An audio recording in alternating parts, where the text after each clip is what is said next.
For this exercise, I want you to answer these two questions that we have down here, 1 and 2. So first, let's read the definition of the word therapy. Then we get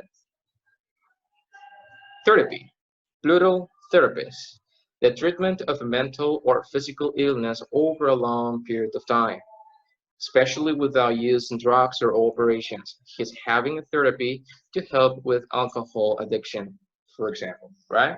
So that's a therapy. We all know what a therapy is. And after listening to the recording, to the audio, you are going to give answers to these two questions down here. So question number 1 says, which two therapies does the program talk about? And number 2, the therapies are used in different situations. Which situations are mentioned in the show? So you're ready for the listening? Please let me know if you can listen to it. All right? So let's go to it.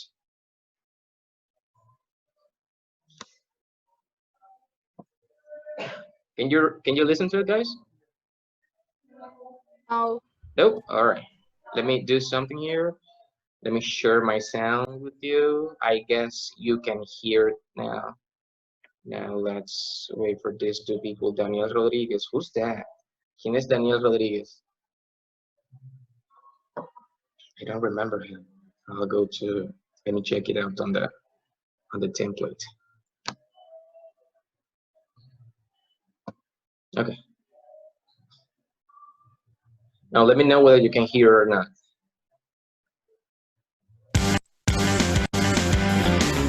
Unit 6. Emotion. Can you listen to it? Yes. Great. Okay. So again, as I said to you before, guys, please listen to the audio and give answers to these two questions up here. All right. So there you go. Recording S6.1.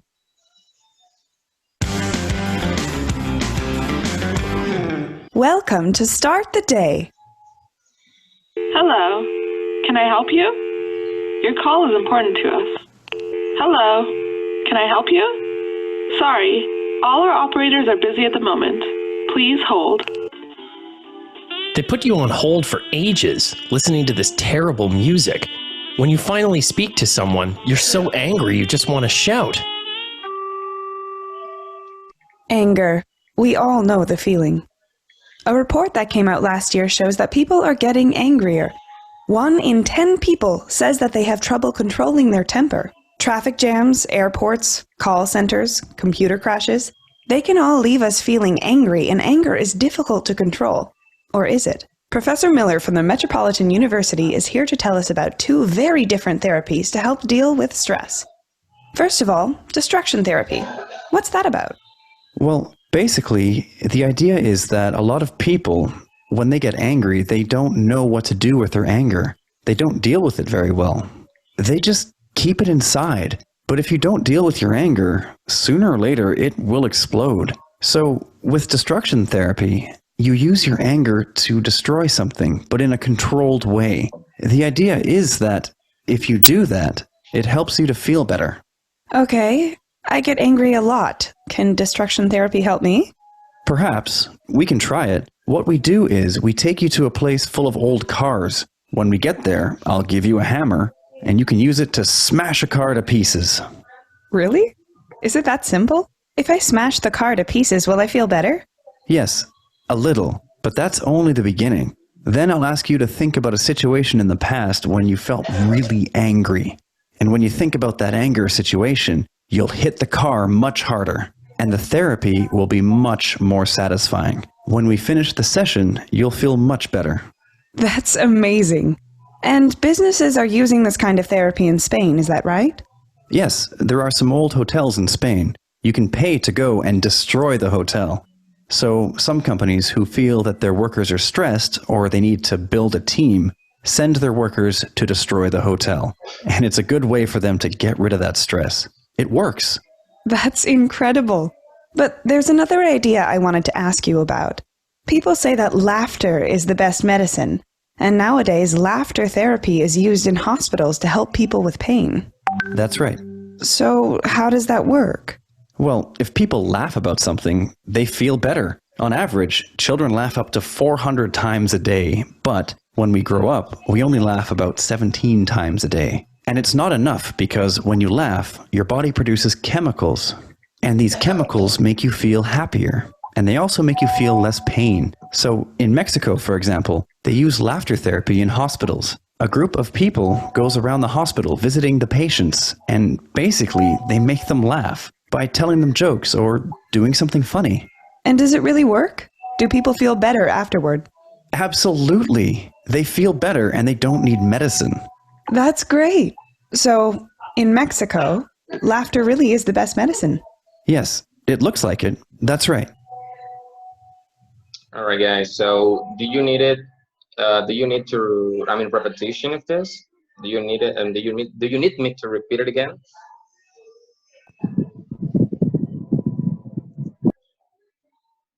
Yes or no?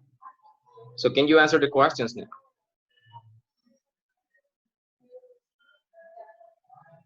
Can you answer these questions now, or it is necessary that we? Or is it necessary that we repeat it again? Sorry, but whomever who was talking. Repeat again. All right, let's repeat it again then. One more time. One more, no more, right? There you go. Emotion. Recording S6.1.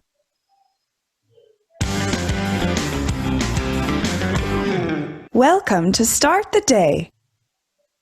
Hello. Can I help you? Your call is important to us. Hello. Can I help you? Sorry, all our operators are busy at the moment. Please hold. They put you on hold for ages, listening to this terrible music. When you finally speak to someone, you're so angry you just want to shout. Anger. We all know the feeling.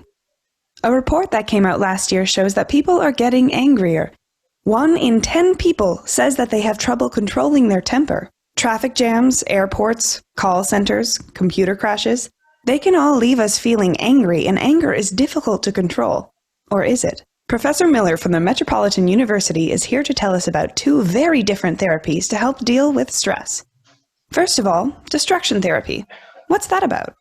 Well, basically, the idea is that a lot of people, when they get angry, they don't know what to do with their anger. They don't deal with it very well. They just keep it inside. But if you don't deal with your anger, sooner or later it will explode. So with destruction therapy, you use your anger to destroy something, but in a controlled way. The idea is that if you do that, it helps you to feel better. Okay, I get angry a lot. Can destruction therapy help me? Perhaps. We can try it. What we do is we take you to a place full of old cars. When we get there, I'll give you a hammer, and you can use it to smash a car to pieces. Really? Is it that simple? If I smash the car to pieces, will I feel better? Yes, a little, but that's only the beginning. Then I'll ask you to think about a situation in the past when you felt really angry. And when you think about that anger situation, you'll hit the car much harder, and the therapy will be much more satisfying. When we finish the session, you'll feel much better. That's amazing. And businesses are using this kind of therapy in Spain, is that right? Yes, there are some old hotels in Spain. You can pay to go and destroy the hotel. So some companies who feel that their workers are stressed or they need to build a team send their workers to destroy the hotel. And it's a good way for them to get rid of that stress. It works. That's incredible. But there's another idea I wanted to ask you about. People say that laughter is the best medicine. And nowadays, laughter therapy is used in hospitals to help people with pain. That's right. So how does that work? Well, if people laugh about something, they feel better. On average, children laugh up to 400 times a day, but when we grow up, we only laugh about 17 times a day. And it's not enough because when you laugh, your body produces chemicals. And these chemicals make you feel happier. And they also make you feel less pain. So in Mexico, for example, they use laughter therapy in hospitals. A group of people goes around the hospital visiting the patients, and basically they make them laugh by telling them jokes or doing something funny. And does it really work? Do people feel better afterward? Absolutely. They feel better and they don't need medicine. That's great. So, in Mexico, laughter really is the best medicine. Yes, it looks like it. That's right. All right, guys, that was the end of the audio. So let's go for the answer of the first question. It says again, which two therapists do the program talk about? I mean, yeah, that's the program talk about. Teacher, distraction Mr. Laughter therapy. therapy and distraction therapy. Hang on. Who was speaking first? I think it was Me. Valeria. Valeria, go ahead. Distraction therapies and laugh therapies. All right. Let me repeat it to see if I understood. Distraction or destruction? Miss Valeria. I don't know. All right. Miss Valeria, number 2. Laughter or love? Laugh. All right. Thank you, Valeria. Now, Miss Maria, what was your idea? Miss Maria Cardoso. You were speaking too, right? Mr. I did distraction therapy. All right. Destruction, right? Yeah, destruction therapy. And the second Yes. Laughter therapy. one? All right. So, Valeria, the ones are destruction. I mean, from destroying. They were speaking about destroying a car with a hammer, right? And the other Okay. one is the laughter. I mean, you know, the smile, a laugh, right? A laughter. That's what it is with the Okay. laughter therapy. But yeah, you're right, Miss Maria. Very good. Now, how about what? Guys, can you see the Teacher, screen? but I was talking about that. Hang on. Give me a second, Miss. People, can you see the screen or you cannot? We can.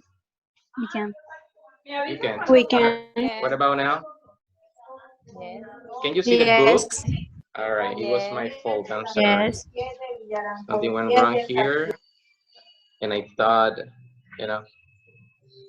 Great. So let's continue. Valeria, were you saying something? I'm sorry. I was talking about laugh, no love. All right. You see the difference of pronunciation. So you were right then. But in that case, it's not laugh therapy, but laughter therapy. Okay. All right. Because laugh is the verb, but laughter is the noun. All right. Great. Now, in this second exercise, right? You are going to tell me if the statements are true or false, right? You don't need, I don't think we need to repeat the audio again because we have already repeated it twice. So I'm going to read each of the statements and you're going to tell me whether they are true or false. All right?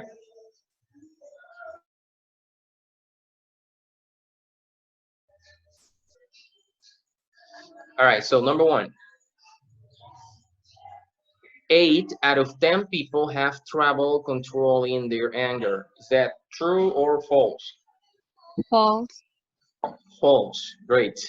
2 It's 1 out of 10 people. is 1 out of 10 people. Great. 2, with distraction therapy, you use your anger to destroy something in a controlled way. True or false? True. Great. 3, if you think about a True. situation, wait, let me read. If you think about a situation in which you were angry, the therapy will be more enjoyable.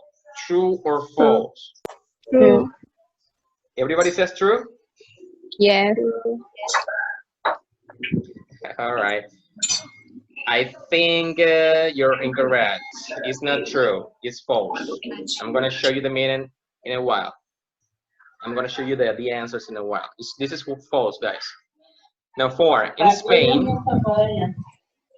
Spain, some companies pay for their workers to build hotels. False. False, great. 5, in Mexico, they use distraction therapy in hospitals.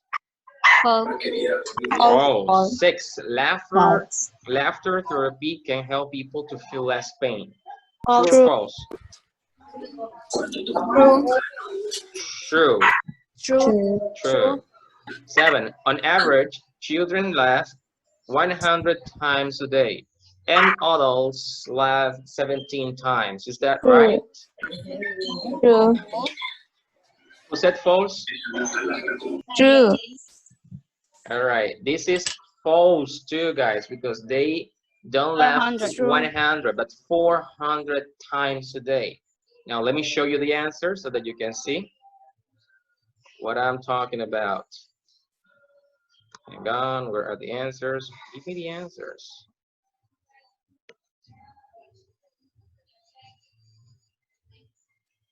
Why don't you show up? I'm sorry, guys.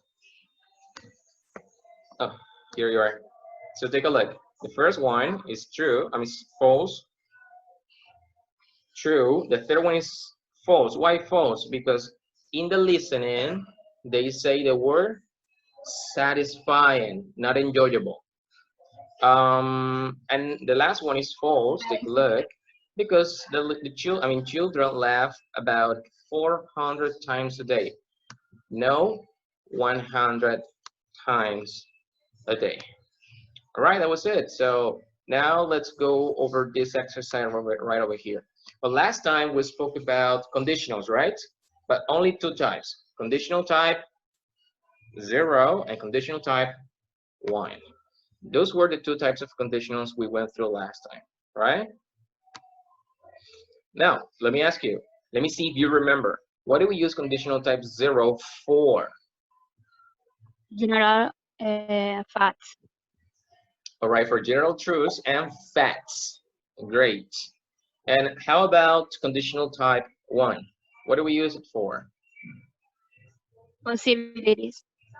For possibilities, right? Things that may be one way or another. Changeable realities. Great, very good. So the homework is number 7, but we are first going to go through number 6, all right? You're going to listen and underline the correct alternative. We have two alternatives here, which is in the first one, I get or I'll get, I tell or will tell. So what you're going to tell me is I'm going to read, right? And you're going to tell me, or first you're going to listen. You're going to do it on your notebook, on your books, and then I'm going to read and you're going to tell me alternative 1 or alternative number 2, all right? Plus the type of conditional, if the sentence is conditional type 0 or conditional type 1, all right? Let's play the listening, the short listening right now. Go ahead. Unit 6, recording S6.2. 1, If he shouts, I get angry. 2, If I see him, I'll tell him. 3, When they arrive, we'll eat. 4, When we get there, we'll phone you. 5, If I finish early, I'll go home.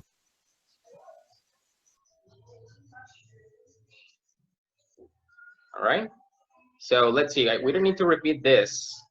So go ahead and let's see the answers. So if he if he shouts, 1 or 2? 1. 1. 1. All right. If he shouts, I get angry. Is this conditional type 0 or a conditional type 1? 0. 0. 0. Right. Great. Conditional type 0. How about the second one? If I see him, 1 or 2? I tell him. So 2. 1 or 2? 2. 2. So conditional type 0 or 1? 1. Great. Great. When they arrive, we eat or will eat? 1 or 2? 2. 2. 2. Good. 2. 1 or 0? 1. Great. 4. When we get there, we 1 or 2? 2. 2. Good. 0 or 1? 1. Very good, people. 5. If I finish early, 1 or 2? 2. 2. Great. 0 or 1? 1, One. Very good. So let's see the answers. As you can see, these are the answers. Good, good, good, good, and good. So it was very good, guys. It was very good. Now let's do 7. Complete the sentences with the correct form of the verbs in parentheses. Mark each sentences with, each sentence 0 or first conditional. All right. So let's see number 1. I am going to read. You are going to complete it, and you're going to tell me if it's 0 conditional or first conditional. All right. So there we go. 1. If I go running every day, it Makes makes me me feel good. makes me feel good. Is that 0 or 1? 0, zero. Great. Now B. I'm feeling down. If I go for a run, I'll feel I'll feel, right? I will feel better. So Better. that's 1 or 0. 1, one. All right, great. 2. When I finish reading this book, I'll give it to you read. all right, I'll give it to you to read. So that's 1 or 0. 1, Great. Now B. When I finish, am reading a book, I usually feel disappointed. So that's 0 or 1. 0, Great. You're so intelligent to my people. 3. I'm meeting my boss later. If I tell him about my new job, he'll get angry. Great. Will get angry. Great. Is that 0 or 1? 1, Very good, people. Very good. Now, how about 0, 1? There you got it here. This is the one we, oh no, here. B. If I get angry, I take a deep breath and count to 10. breath and count to 10. All right. Is that 0 or 1? 0, Great, people. 4. I'm tired. If I'm tired, I I Good. like to eat in front of the television and go to bed early. early. Great. 0 or 1? 0, Great. And B. I'm planning to drive through the night. If I get tired, I Will stop. will stop. Very good. Is that 0 or 1? 1, Very good, guys. Let me show you the answers. You are great. You are excellent, right? This tells me that conditional type 0 and conditional type 2 were both very clear. Were they clear, right? yes. Excellent.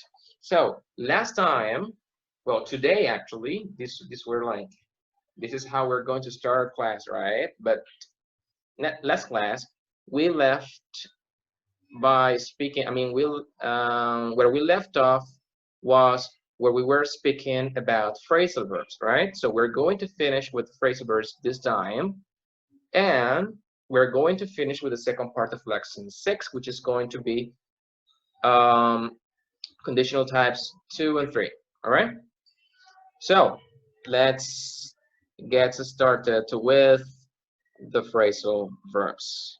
Now let me see where they are. All right, we got 10 minutes before the section logs off or gets cut off, but I think there's plenty of time. Number 4. Now tell me whether you can see the PowerPoint presentation or not. Can you see, guys, the PowerPoint presentation? The one that says phrasal verbs? Yes. All right, this was the one that we were working on last time. I had already explained that phrasal verbs were a 2-particle verb, right? A verb that was a combination, like a verb that has 2 particles and is normally linked by a verb and a particle, right? The particle can be a preposition or an adverb. We already spoke about this, and I gave you all of these examples right here. I also told you that phrasal verbs, they can have different meanings, right? Like they can mean one thing in one specific situation, and they can mean another thing in another situation, right?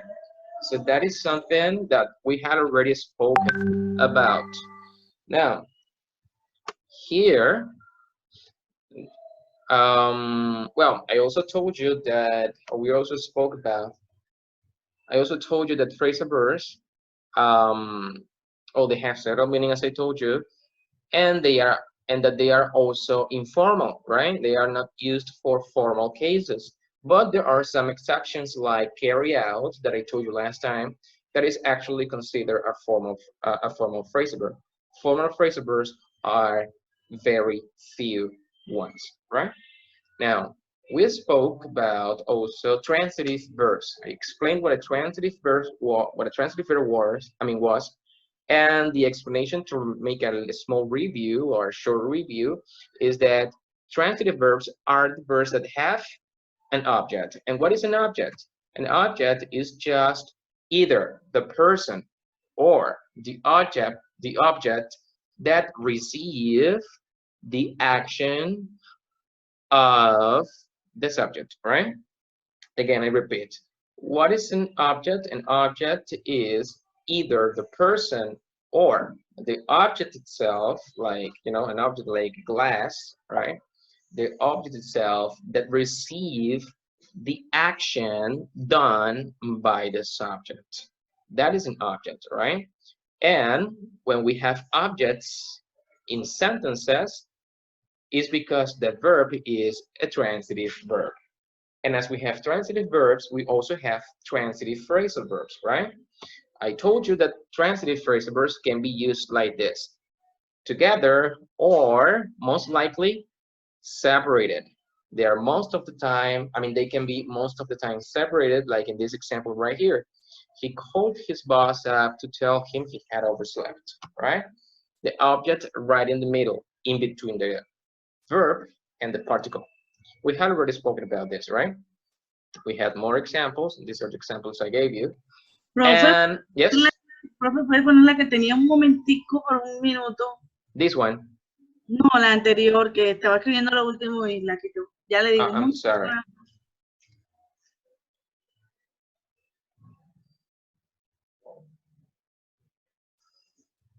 All right. I'm sorry, miss. I was passing really, I was moving on very quickly because this is something we had already spoken about last week. We spoke about this. But, all right, can I move on? Can I go on the next one? Sí, ya lo podemos ver. Es que yo sé que la había dado, pero quería copiarlo en este momento. Okay. It's okay, miss, don't worry. So here we have another example with the same thing, right? Now, take a look.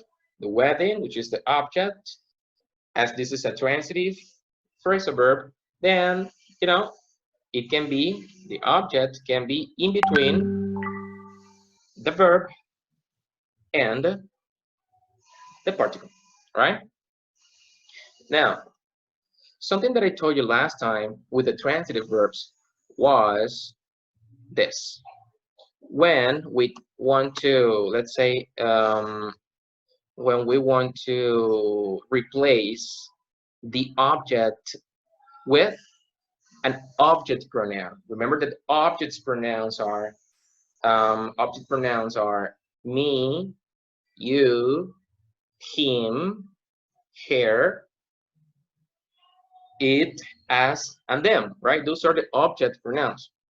When we want to replace the object with an object pronoun, then something that like this is not correct. Like a friend called up her at work, it doesn't work. What happens when we replace this?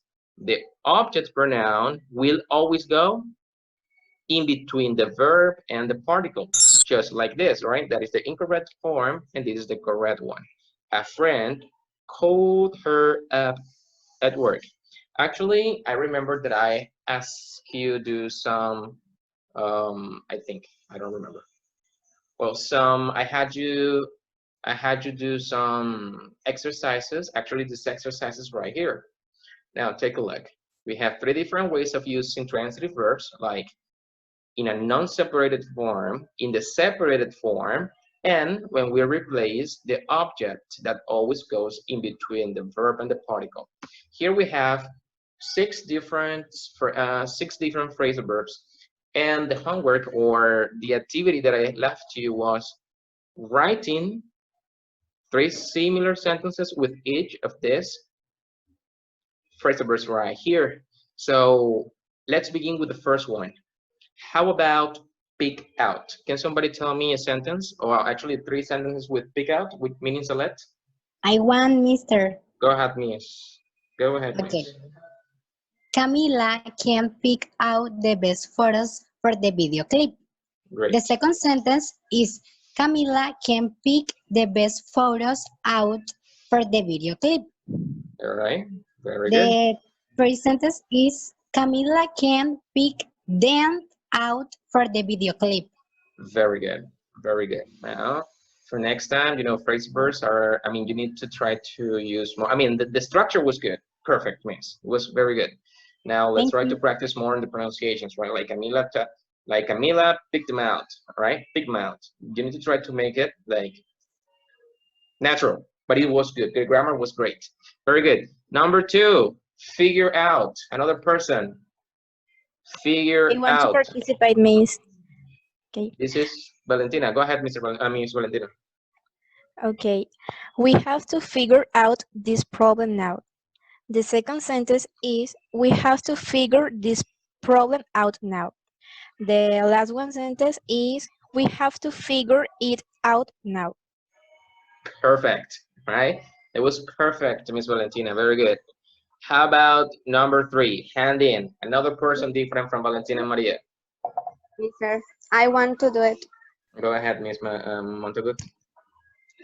Well, the first sentence is, I have to hand in this package to my boss. The second one, I have to hand the package in to my boss.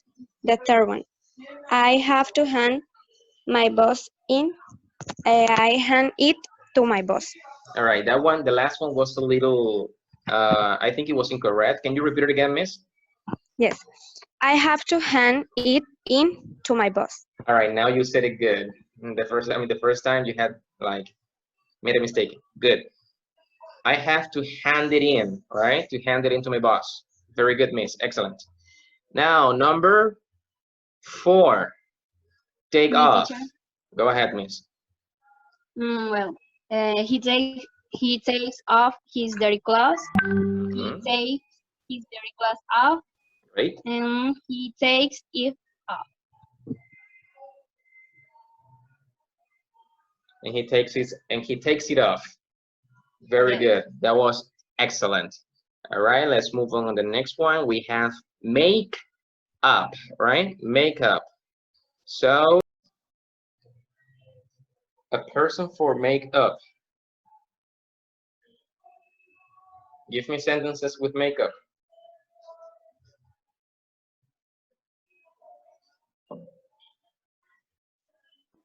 Mister, can I participate again? Go ahead, Miss Maria.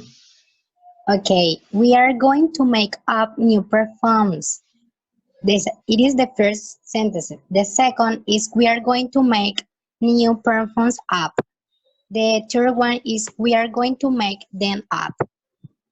Make them up. All right. That's pretty much correct. However, I need to tell you what the real meaning of makeup is. Yes, it means create, but it doesn't mean like creating something with your hands, right? It's a different creation. So I would say that the context that you use means is not like the correct one, but the intention is good, right? You just follow the instruction and the meaning here. It was my fault. I didn't let you know what it was before, but don't worry, we'll speak about it later on. But it was good, Miss. How about number 6? Let down. Let down. Give me a sentence with let down. Or I can give you a sentence with let down. I will give it to you. I even going to write it. Hang on, let me go to the annotations, go to the test, and I'm going to write it here. My students Didn't let me down. Didn't let me down. Or they did their homework. So that was great. Congratulations to you guys. You did a great job with your homework. It was great. So my students didn't let me down. So they did their homework. You did it completely. You did it very good. It was excellent. So guys, these were just like some examples that you did actually with you know, transitive verbs or transitive phrasal verbs. There you go. So now let's go over the intransitive. Now, this is new. This is new because where we left off was here last time, last class. This was where we left off. But now let's go over the intransitive verbs. So, can you tell me what intransitive verb is, guys? Take a look. You have the machete there, but can you tell me what an intransitive verb is? Annotations, clear drawings. There you go. So, what is an intransitive verb? If a transitive verb is a verb that has an object, an intransitive verb, it's a verb that do not have objects, right? So this is it. Take a look at examples that I'm going to show you right here. We have this man. He grew up in Egypt. Now, is Egypt an object? It's like Egypt, a person or a thing that receive the action of growing up performed by the man? No. No, right? This is just a place. So intransitive verbs are verbs that don't have objects, right? Those are intransitive verbs. Let me show you another example. Take a look with a woman. She is on the phone and she will hang up before she gets into her car. Is before she gets into her car an object? I mean, a person or a fan that received the action of hanging up done by her? No. No, right? Again, this is just, I mean, this is not an object. So that is an intransitive verbs. Intransitive verbs are those verbs that don't have an object. And as we are speaking about intransitive verbs or intransitive phrasal verbs, intransitive phrasal verbs are those phrasal verbs that don't have objects. Like in these examples right here. Don't confuse the object with the complement, right? This is a complement, this is a complement. But in the complement, is there an object? No, right? Remember that the object is either the person or the object, or the thing that received the action performed by the subject, right? That is an object. So, take a look at here. First, I worked out for an hour. Does it have an object or not? No. All right, for an hour, we're talking about time. This isn't a person, this isn't a thing. This is just time. So worked out is an intransitive verb. There you go. Take a look at the man, the woman here. This is the same woman, right? So first, I worked out for an hour. Then I dressed up and dropped in at the party. Dressed up. Is this a transitive or intransitive verb?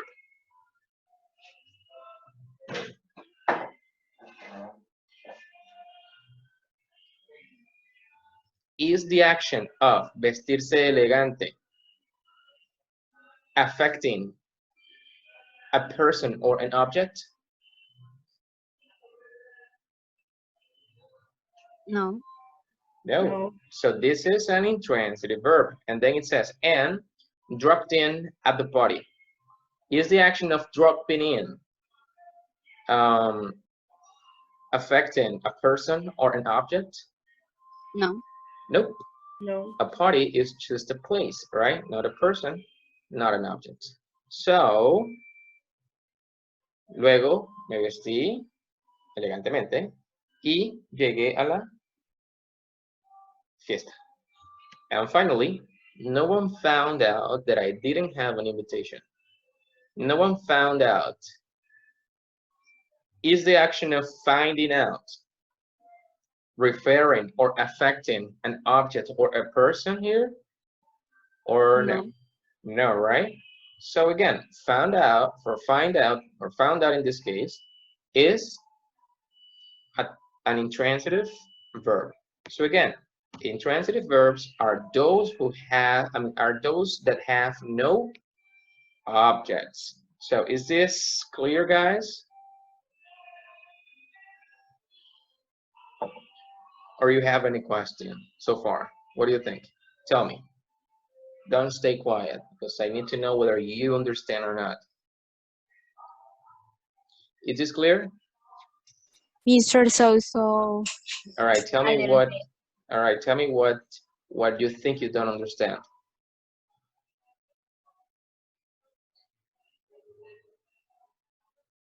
Miss? Sure, I think I need more examples, more practice. More examples and more things. All right, I'll give you more examples and more things.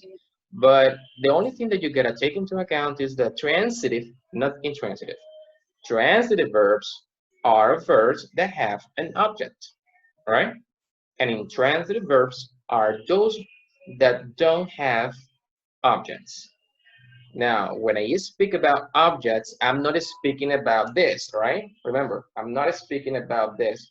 This is just a grammatical form, like a grammar name, right? This is how we call the person who received the action.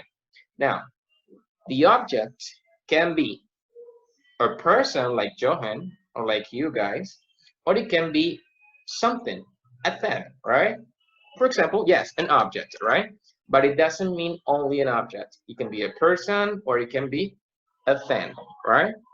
Now, how do I know that is one thing or a person? Because you may see or you may want to use the name of the person, or you may refer to a person, or you may want to say the name of an object, like in this case, a glass, right?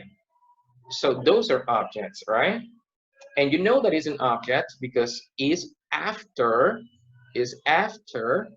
the verb. In this case, we have first, I worked out. Do we have an object? Can you see here maybe a car? No, no car. Or a motorcycle, or a TV, or a computer? No, you don't have objects. How about a person? Are you speaking about Johan, about Maria, about Valeria? No, we're not speaking about anything. What are we speaking about? We're speaking about time. And is time an object? No, time is time, right? So those are the two things that you gotta take into account. Transitive takes an object. Intransitive, they don't take any objects, right? Now let's try to give you more stuff so that you can get to understand what I mean. And Maria, remember that you make the example that you gave us, or the exercise, yeah, the sentences that you gave us were with makeup, all right? Now make and makeup may have some different meanings depending on how you use them. Like if you use them alone, if you use them as a transitive verb, or if you use them as an intransitive verb, right? So take a look. When you use it alone, make means creating with your own hands. Like, is this correct to say, I make up dinner every night? I mean, actually dinner is made with your hands, right? So it would be correct to say. However, make up can't be there, right? We cannot use makeup. Why can't we use makeup here? We cannot use makeup here because makeup means create, but not that type of creation with your hands, like something you do with your hands, like in this case, dinner, right? It has to do, actually, it has to do with something different. I'll explain to you in a minute. So when you have the intention of making or creating something, you use no phrasal verb, so just a normal verb, all right? Now, we have a second example here, and this example I'm going to tell you. He made up a story about Jill and Joe. Make up here means create, but the meaning of create is more or similar to the word inventing. But when you say invent or create with the word makeup, it means more like creating a story that is not real, creating a story that is a lie, for example. Now, let's imagine that you didn't do the homework, right? Let's imagine none of you did the homework. And now I'm asking you for the homework. Okay, guys, I want to check out the homework. So, all right, Maria, can you please tell me your 3 sentences? And then you say, and you don't answer. Then, when I say, Maria, what happens? And you say something like, I'm sorry, teacher, but I am having technical problems with my computer. The connection, the internet connection is not good, so I cannot hear you. And well, therefore, I cannot give you my homework. Take a look. You didn't do the homework, but you created a story, right? Something that is a lie, something that is not real. In this case, I can say, oh, I can't believe Maria. I think she made up this story, right? I think she made up this story, or I think she made this story up, all right? As you can see right here, creating is more like inventing a story. That's what it means, right? So don't get confused. Cuando usamos make up con la palabra, con el significado de crear, no se confunden. Digo, de crear, no es el mismo crear que make, de hacer cosas con sus manos. Es de hecho el crear una historia, inventar una historia que no es real, right? So take a look at the little boy here. He's just thinking about a story, right? Where he is in love with a girl. Is he really in love with the girl? Maybe he's not. That's why he is creating that story, right? That's why he's making up that story. That's what he is doing, right? Creating. And this is a transitive verb. Why is it transitive? ¿Alguien me puede decir por qué esta oración o este verbo es transitivo? Because it has an object. Because it has an object. It means, ¿cuál es el object here en esta oración? Story. A story. No, story. History is something different. A story, right? So, he made up a story. Esta historia está recibiendo la acción de crear o inventar, que es hecha por quién? Por el sujeto. En este caso, él, right? Por el hombre. So, eso es lo que me refiero con un verbo transitivo, aquel verbo que lleva un objeto, right? Ya sea una persona o una cosa. Now, let's see the other version of makeup. Take a look. Makeup, as in transitive, means to reconcile. There you go, the example here. Take a look at the two men. Maybe they had a fallout, and now they are becoming friends one more time because they have said sorry to each other. They have apologized. So, they made up, they were friends again. Ellos hicieron las paces. Ellos se reconciliaron. Ellos son amigos de nuevo. Now, let me ask you, guys, made up here, is transitive or intransitive? Es intransitivo, ¿cierto? Pero ¿por qué es intransitivo? ¿Me podrían decir ustedes, según lo que ya he explicado hasta el momento, el por qué ese verbo es intransitivo? Porque no tiene un objeto. Because it doesn't have an object. A diferencia de esta oración de aquí, make up a story. ¿Qué está recibiendo la acción de crear? La historia. La historia. Pero aquí, ¿qué está recibiendo la acción o quién está recibiendo la acción de reconciliarse? Nadie. Nadie. Solamente ellos son los que realizan la acción. Esa acción. Entonces, por lo tanto, como no hay ningún objeto, esto se considera un verbo intransitivo. All right? Is that clear now? Yes. Okay. Yes. Eso quiere decir que el verbo puede ser ambos. O sea, puede ser transitivo e intransitivo. El verbo puede ser ambos. O sea, el verbo puede ser transitivo y puede ser intransitivo porque en la oración anterior si hay algo que recibe la acción, que es la historia. Sí, pero no todo el tiempo, Miss. Lo que sucede aquí es que, ¿cuál es el significado de este verbo? Make up. Inventar. Pero ¿cuál es el significado de este verbo? Acá abajo. Ok. Reconciliarse. Entonces, según la situación, tenemos un verbo, right? Ahora, lo que sucede aquí o lo que nos hace de pronto tener dudas es que usamos para dos situaciones diferentes el mismo verbo, right? Pero esos son phrasal verbs y ustedes ya saben que el inglés es así. Normalmente usamos un verbo para una o dos situaciones diferentes, 3 máximo. Pero con los phrasal verbs tenemos muchas situaciones diferentes. Y eso es lo difícil de los phrasal verbs, right? Entonces, lo que quiero que ustedes hasta el momento entiendan no es como tal el phrasal verb, sino que cuando un phrasal verb puede ser transitivo y cuando puede ser intransitivo. Eso depende meramente de el significado que tenga, ya que si el significado permite tener un objeto, eso sería transitivo. Pero si el significado no te permite añadir o agregar un objeto, eso sería intransitivo. Intransitivo. Right, clear? Profesor, una pregunta. Yeah. Yes, miss. ¿Hay una lista sobre los verbos intransitivos o solo es dependiendo de la situación? Pues puedes buscar la lista en internet, creo que la puedes encontrar.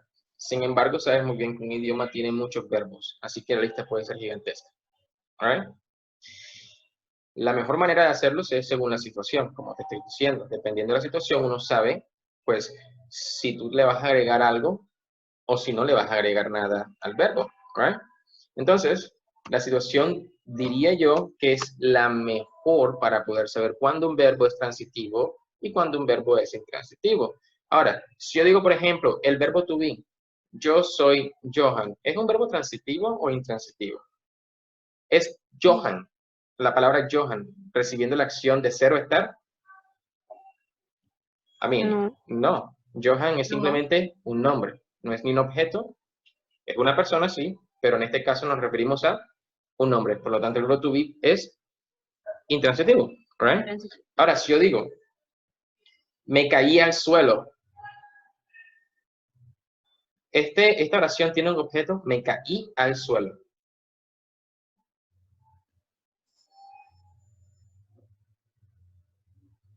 ¿Qué piensan ustedes? ¿Tienen objeto o no tienen objeto?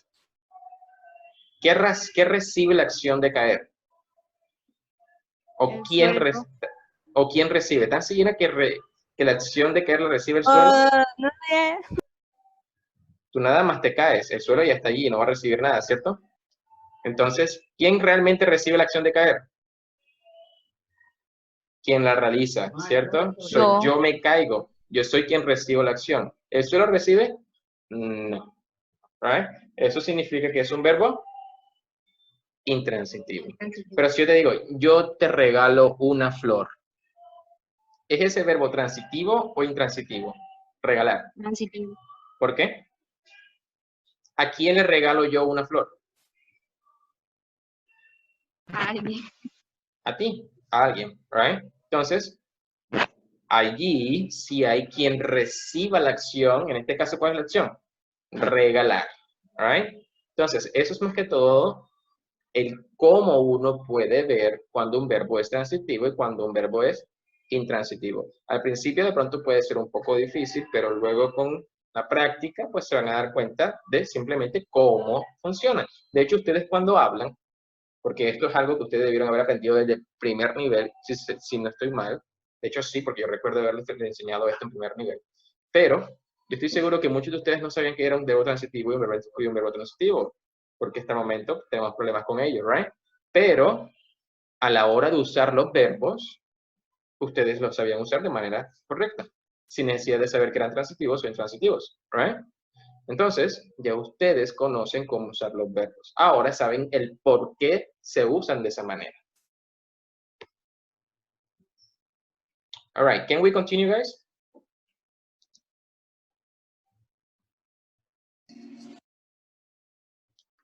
People, can we continue?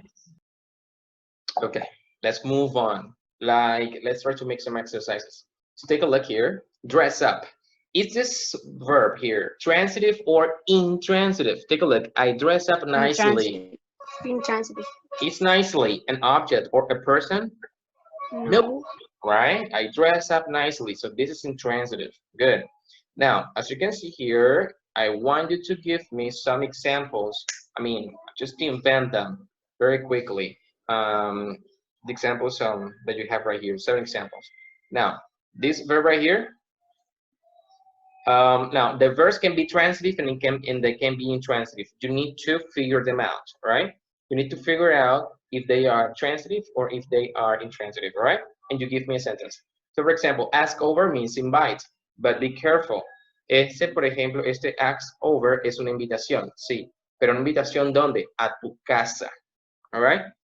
Cuando quieren invitar a alguien a su casa, you say, I'm going to ask you over, right? Or I'm going to ask Juanchito or Juanchita over.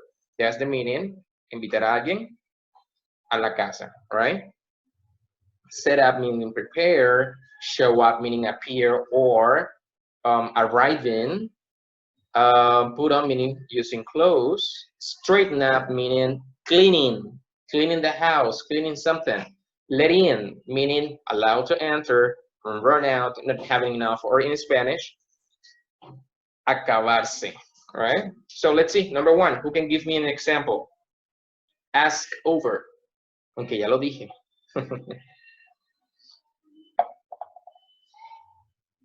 Give me an example with ask over, please.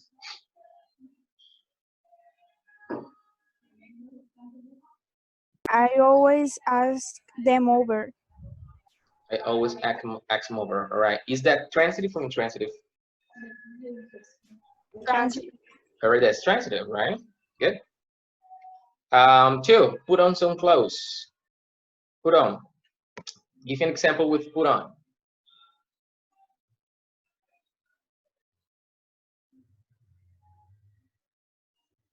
Very quickly. So, put on. Put on a new dress. All right. I'm going to say it again, miss. I'm sorry because I just couldn't hear you completely. I put on a new dress. I put on my dress. I put on my dress, or I put my dress on. Is that transitive or intransitive, miss? Intransitive. Again? Intransitive. Why intransitive? Transitive.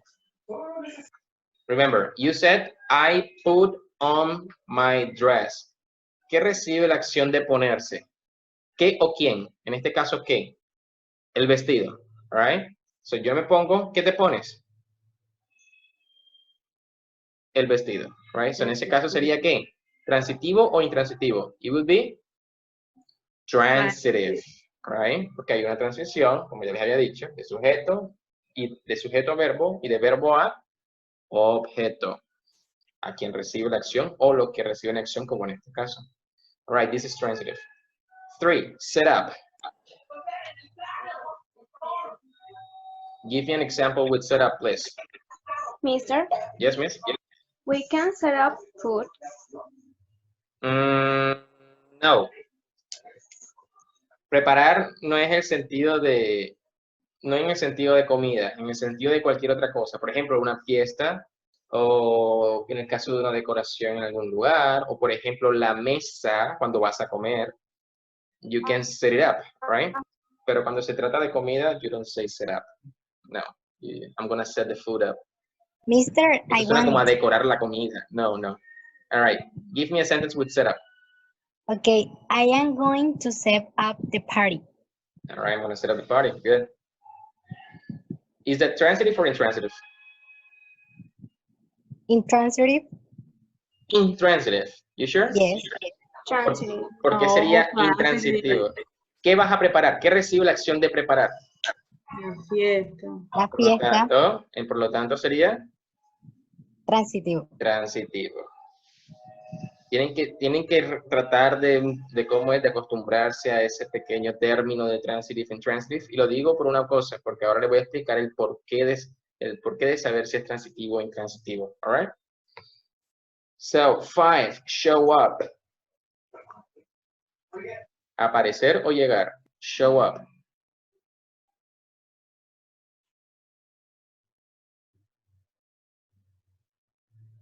No one? Show up in the after party. I show up in the party when the party is over. I show up in the party when the party's over. I show My up in the friend party. show up to my house. I showed up to my house. All right, good. Why not? Is that transitive or intransitive?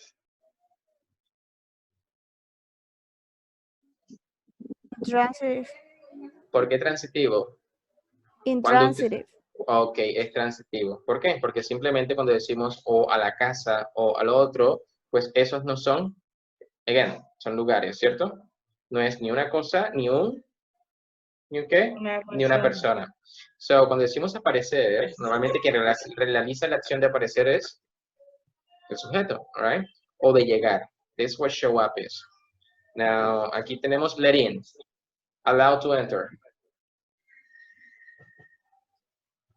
Give me a sentence here. Let me in. All right, let me in. Teacher, let me in, please. Por ahí a veces me escriben, a veces estoy ocupado y no veo los mensajes de WhatsApp, pero hace un momento me escribía, profe, déjeme entrar. Right? So how do you say that? Teacher, let me in. There you got it. Is this transitive or intransitive? Intransitive. ¿Por qué intransitivo? No es como llegar, si te dejan entrar. Dejar entrar. Cuando una persona deja entrar, ¿quién recibe la acción en este caso? Si yo digo, déjenme entrar. A usted. All right, so es transitivo porque recibe la acción otra persona. Okay. La persona entra en el momento en que le dicen o le dan el permiso. So, let me in, all right? Come in. La persona entra, right? So, la persona es quien recibe la acción. Here, I run out. I'm sorry, run out. Ya les iba a decir un ejemplo. Not have enough.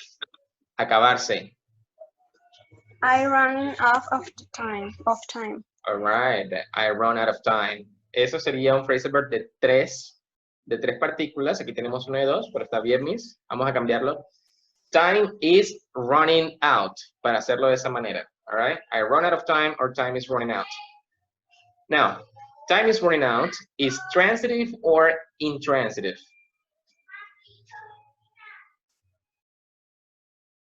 Intransitive. Exacto, porque no tiene ningún objeto.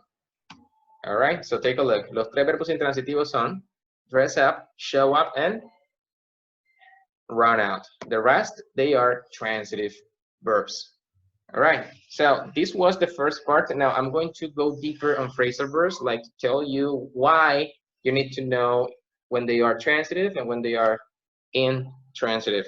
Now let me go just for a second to the PowerPoint. There, you got it here. Let me know if you can see the PowerPoint presentation, please. Can you see it? Yes. Yes. Great. So let's review phrasal verbs in general. All right. So I had already told you that phrasal verbs are a 2-particle, are like a combination of 2 words, right? A verb and an adverb, or a preposition, like in the example, put off. So I can say like, put the verb of the particle. I put off my trip. Now remember that phrasal verbs normally have a 1-word verb that means the same. So here, yo pospuse mi, how do you say this? Trip, viaje, and yo pospuse mi viaje. They both mean the same. This one is more informal than this one. This is more formal. Now, is this sentence here transitive or intransitive, guys? Transitive.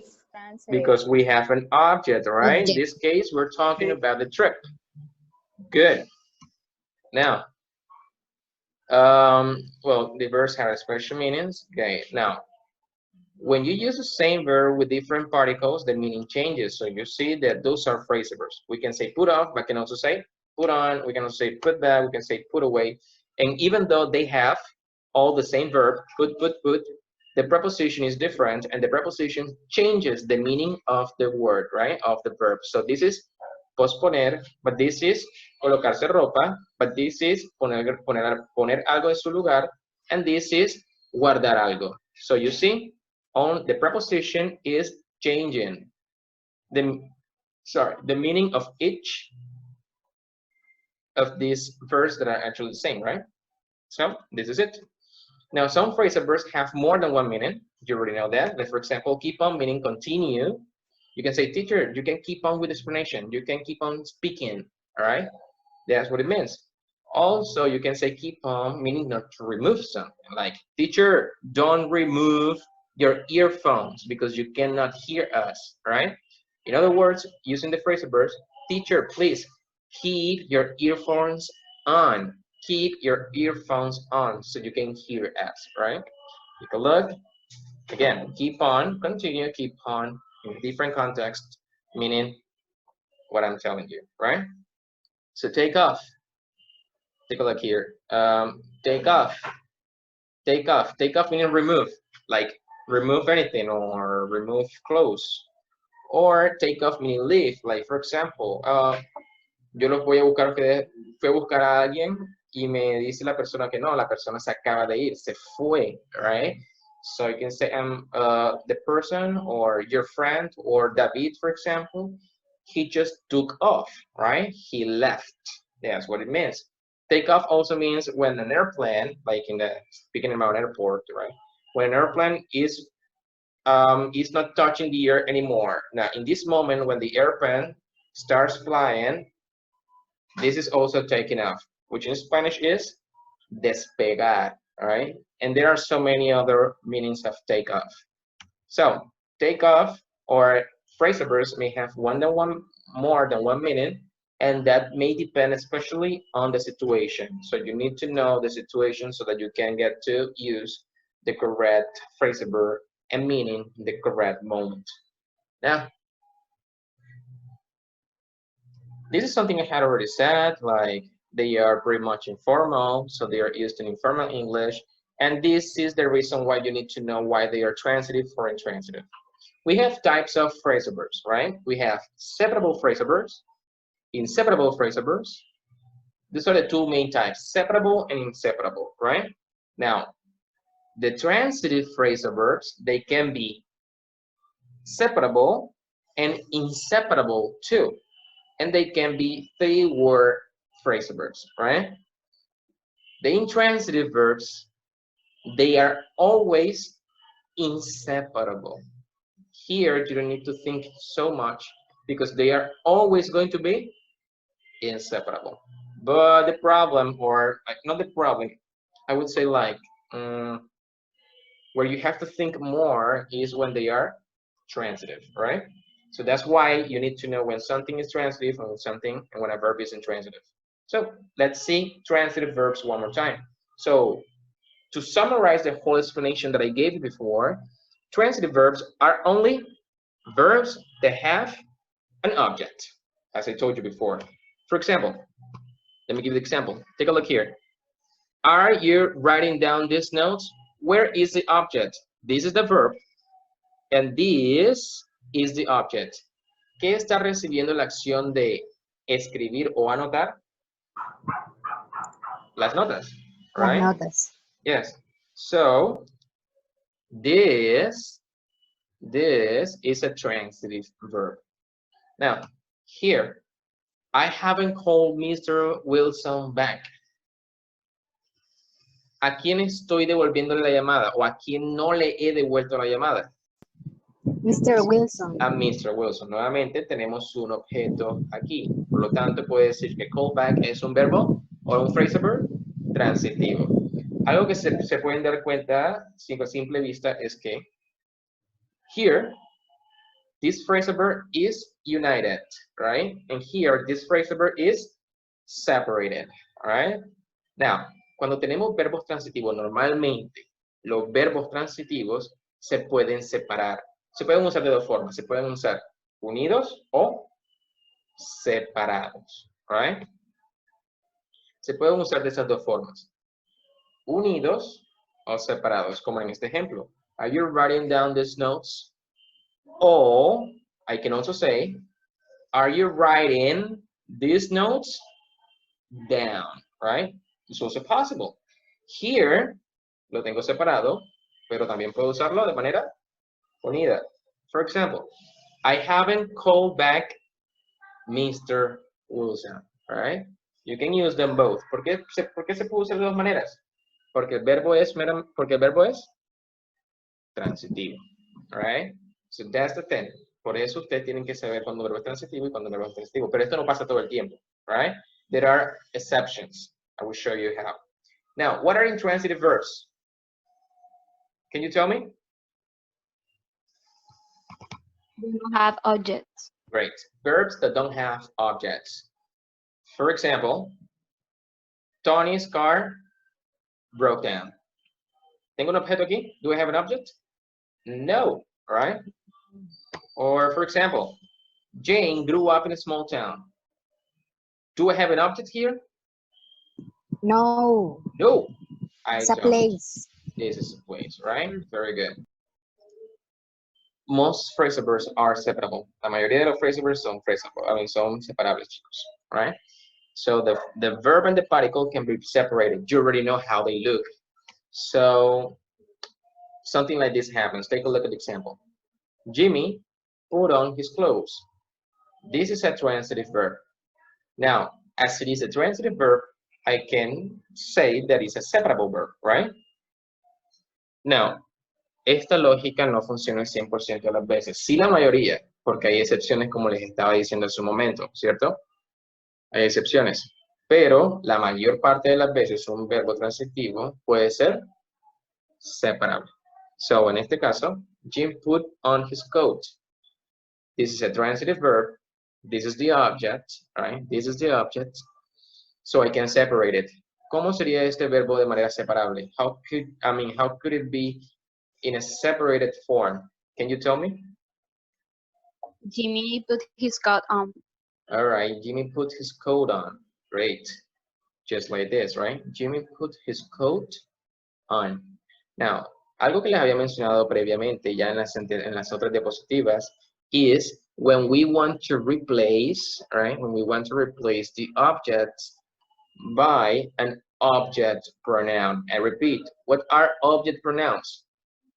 Me, you, him, her, them, us, so on and so forth, right? You already know them. So which object pronoun can we use if we want to replace the word coat or his coat? It, right? So when we have this, we always need to put the object pronoun in between the verb and the particle. We can never do it like this because it's incorrect, right? Jimmy put on it, right? Now, I'm going to go back a little bit. I just say you can never do it. Actually, you can never do it. I mean, you can never do it. But there are some exceptions. Recuerden la semana pasada cuando estábamos hablando del verbo hit on. Do you remember hit on, guys? Yes. All right. ¿Qué pasa con hit on? Let me look for the book. Let me look for the book. You can see the book, right? Yes. All right, let me look now for the example right here. It is actually right here. Now take a look. Hit on me. Teniendo en cuenta la lógica o la gramática que les estoy diciendo, esto sería incorrecto, ¿cierto? Pero recuerden que yo les había dicho que hay verbos que son meramente inseparables, que siempre van a ser inseparables. Hay verbos que son separables e inseparables, como lo que estamos viendo en los transitivos. Hay poquitos verbos que nada más son separables, que no se pueden colocar de manera unida, siempre van a ser de manera dividida. Y hay otro tipo de verbos que son inseparables, que todo el tiempo van a ir unidos, que jamás van a ir separables. Uno de esos verbos, también son pocos, es el verbo, por ejemplo, hit on, que incluso usando un objeto, un pronombre objeto, no lo usamos en el medio de ellos. No digo when he hit me on, porque no estaría correcto. En este caso digo when he hit on me, right? Ya que esto es un verbo meramente inseparable. Now, ¿cómo sé? De pronto esta pregunta la tienen ustedes ahora. Dicho, pero ¿y entonces cómo sé yo cuando un verbo es separable? ¿Cuándo un verbo es inseparable? Bueno, saberlo al 100% es muy difícil, de hecho casi imposible. La manera más fácil de saber cuándo un verbo es separable y cuándo es inseparable es sabiendo si el verbo es transitivo o intransitivo. Sin embargo, eso no ayuda todo el tiempo, right? No ayuda todo el tiempo. Quiero que tengan eso claro. Porque hay verbos intransitivos, hay verbos transitivos que son nada más inseparables, como en el caso de hit on, right? Pero esos son excepciones. Ahora, yo recuerdo haberles dado a ustedes una fotocopia que Miss Aileen fotocopió para todos ustedes. En esa fotocopia hay, bueno, ustedes tienen los 600 verbos de la A a la Z, de la A a la W, no recuerdo exactamente hasta dónde llegan esos verbos, que son los más comunes, ¿cierto? Ahora, si ustedes se dan cuenta, lo tienen a la mano, o si en algún momento las han visto o las han estudiado, se dan cuenta que estos phrasal verbs, o en cada uno de los phrasal verbs, hay ciertos símbolos, como ya sea un símbolo más, o un símbolo como un asterisco. Esto significa, les muestra a ustedes que un verbo es transitivo, o que un verbo es intransitivo, o que un verbo es separable, o que un verbo es inseparable.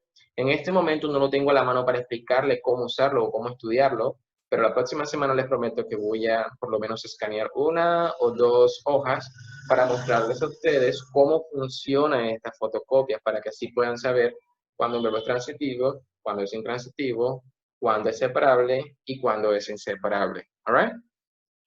Pero como tal, eso es algo que tienen que aprenderse de memoria, chicos. ¿Y cómo se aprenden esto? Con el uso constante. No solamente aprendérselo con una lista y listo, me los aprendí y ya no los usé más. No lo pueden hacer así porque se les olvida. Tienen que usarlos, tienen que aprenderse 1 o 2 diarios y utilizarlo bastante hasta que usted diga, listo, ya sé controlar este verbo, ya sé cómo usarlo, ya sé en qué situaciones usarlo también, ya sé que es separable, ya sé que es inseparable, ya sé que es transitivo, ya sé que es intransitivo y lo sé usar en cierto contexto. ¿Right? Esa es la manera más fácil de aprenderse un phrasal verb. Ya que si ustedes nada más van a la lista, este es este, y en el diario de pronto digo, no, hoy me voy a aprender 3, y lo repiten 3, pero no lo ponen en contexto, muy seguramente se les va a olvidar, especialmente porque no saben cómo usarlo. So, let's continue right over here. ¿Cuándo separar los verbos, los phrasal verbs? When to separate the phrasal verbs? All right, there is a main rule right here. This is for the transitive verbs. You can separate the verbs and the particle when the object consists of a few words, like the ones we have been seeing so far. So take a look here. Mr. Wilson called his appointment off. How many words do we have in the object? We only have 2. 2 words right here. But when we cannot, or when we shouldn't separate the phrasal verbs, when the object, I'm talking about the transitive verbs, right? When the object is longer than 4 words. If it has 4 or more than 4 words, then it's better to use it united and not separated, right? For example, take a look at this sentence right here. Mr. Wilson called off his 3:30 appointment with Mr. Smith. ¿Cuántas palabras hay aquí en este objeto? How many words are there in this object? We have 1, 2, 3, 4, 5, or 6. Let's say 5 because it's only one thing, right? 5 different words. As they are 5 words, hey, we better use this in the contracted form, in the united form, not the separated one. Now, how is incorrect to say it? If you ever say something like this, it's like weird, it's strange, right? Mr. Wilson called his 3:30 appointment with Dr. Smith off. That's so much, right? That's so much information. Those are so much words. So the phrasal verb is not like, it loses its strength or its meaning. And you can get confused yourself, and also you can get the other person confused with the words or with the things you're saying. So my recommendation, if you have an object longer than 4 words, use it united. But if you have an object with 3 words, for example, you can separate it. For example, let's eliminate this part here. Let me do something like this here. Hang on.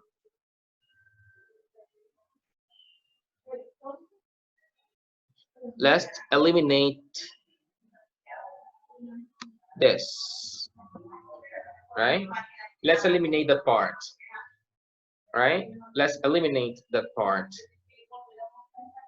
Now I can separate it because I have 1, 2, and 3 different words. So Mr. Wilson called his 3:30 appointment off. I can say that, right? But if he has more than 4, like in the second example, then you cannot say that. Is that clear? Yes. Okay, great. So let's move on. Let's continue. Now, the inseparable phrasal verbs. The inseparable phrasal verbs are when the particle cannot be separated. Hey, these verbs are, I would say like most of the phrasal verbs are separable, right? Most of the phrasal verbs are separable, but some phrasal verbs can be also inseparable. For example, take a look. Yesterday, I ran into Alan. I run into Alan. Let me ask you guys, is this phrase or this sentence, I'm sorry, is this verb transitive or intransitive? What do you think? Transitive. It is transitive, right? So this is an exception to the rule. It means that, but it is, si yo continúo con la regla que les dije antes, si es transitivo, yo podría colocar este objeto entre el verbo y la partícula, ¿cierto? Pero ojo, esto es un verbo transitivo, es una excepción. Por lo tanto, no puedo hacer eso. Right? So take a look. You can say, lo mismo pasa cuando ustedes usan el pronombre objeto. I run into him.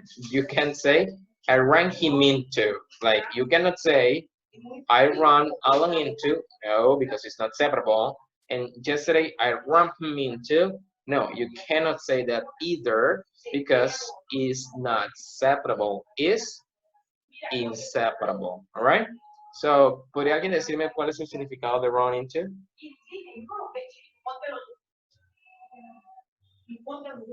What does run into means, people? Meet someone,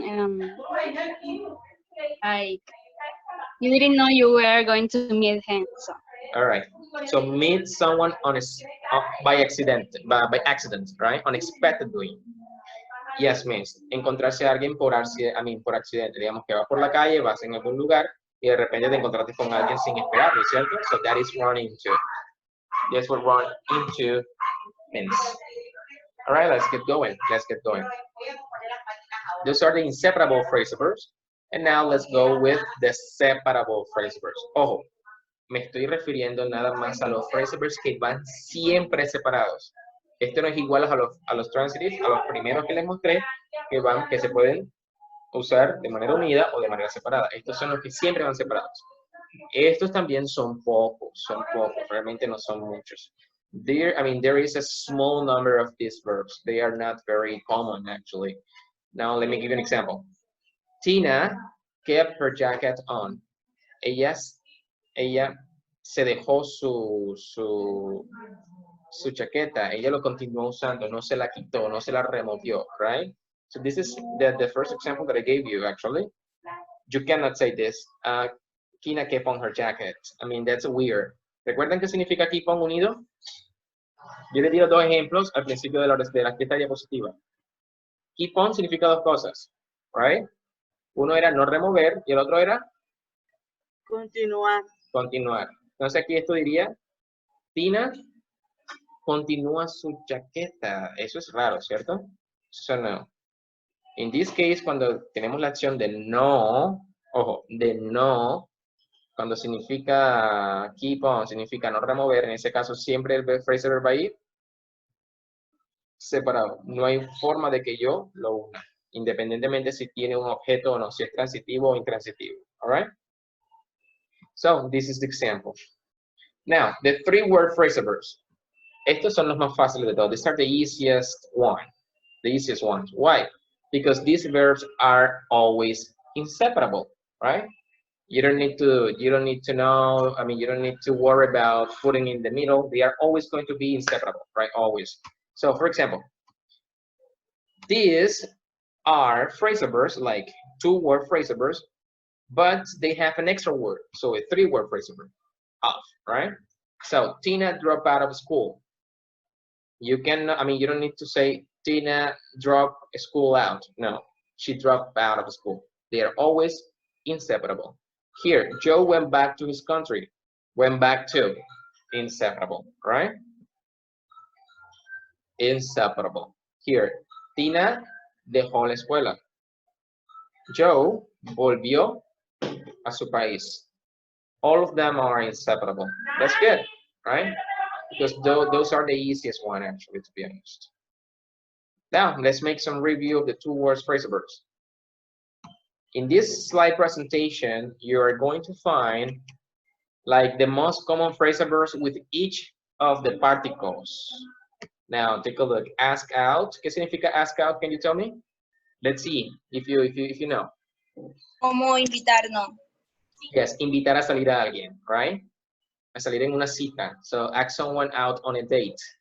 That's what it means, right? Blow out. What is the meaning of blowing out? No idea?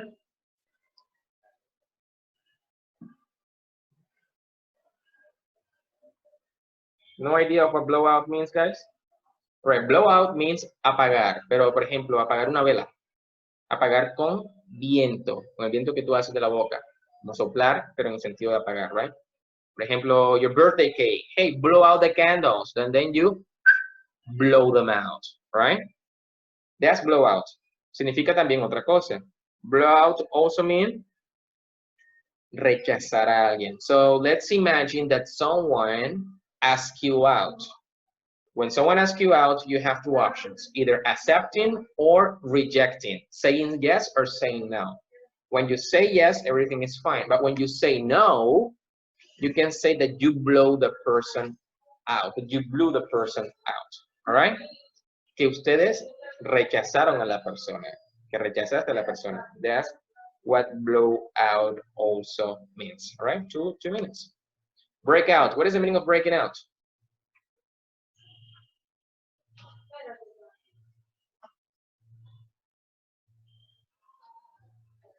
Guys, break out. Escaparse, fugarse. Yes, it means to escape, right? To escape, good. Like, for example, when there are prisoners in prison, right? There are prisoners in prison and they break out of prison, right? Ellos escapan de la prisión, break out of prison. Good, escaparse. Now, how about, it also means to estallar, pero no en el caso de hacer una explosión, boom. Estallar en el caso de comenzar, por ejemplo, cuando algo empieza de manera inesperada. Por ejemplo, nadie se esperaba el coronavirus, ¿cierto? Nadie se esperaba este virus, el COVID-19. So we can say that the COVID-19 broke out, right? Es decir, estalló de la nada, salió de la nada, right? Puedes usar esto con enfermedades, con guerras, con una pelea, well, stuff like this. Breakout also means something, when you,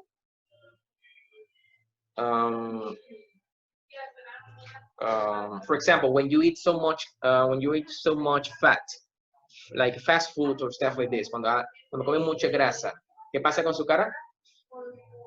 Le salen espinillas, granos o barros, right? So, esa acción significa break out too. So, hey, my face is breaking out, or I'm breaking out. I ate so much salchipapa last night. I'm breaking out now, all right?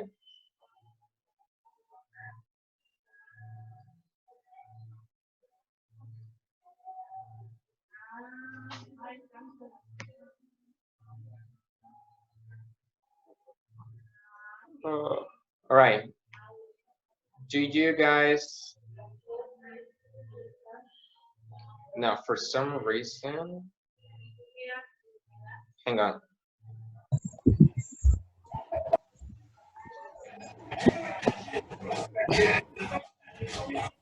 Guys, can you hear something there? Yes. Are you listening to my voice twice? Yes.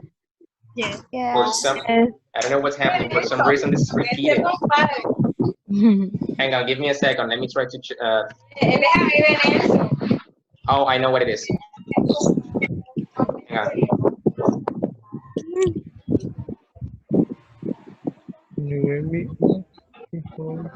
What is happening?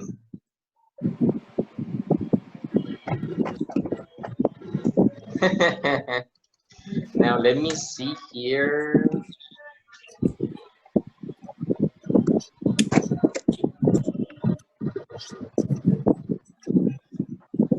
All right, guys, let me. Most phrasal verbs are separable. La mayoría de los phrasal verbs son son separables, chicos. Right? So the verb and the particle can be separated. You already know how they look. So something like this happens. Take a look at the example. Jimmy put on his clothes. This is a transitive verb. Now, as it is a transitive verb, I can say that it's a separable verb, right? Now, esta lógica no funciona el 100% de las veces. Sí, la mayoría, porque hay excepciones como les estaba diciendo en su momento, ¿cierto? Hay excepciones. Pero la mayor parte de las veces un verbo transitivo puede ser separable. So, en este caso, Jim put on his coat. This is a transitive verb. This is the object, right? This is the object. So I can separate it. ¿Cómo sería este verbo de manera separable? How could it be in a separated form? Can you tell me? Jimmy put his coat on. All right, Jimmy put his coat on. Great. Just like this, right? Jimmy put his coat on. Now, algo que les había mencionado previamente ya en las otras diapositivas is when we want to replace, right? When we want to replace the objects by an object pronoun. I repeat, what are object pronouns? Me, you, him, her, them, us, so on and so forth, right? You already know them. So which object pronoun can we use if we want to replace the word coat or his coat?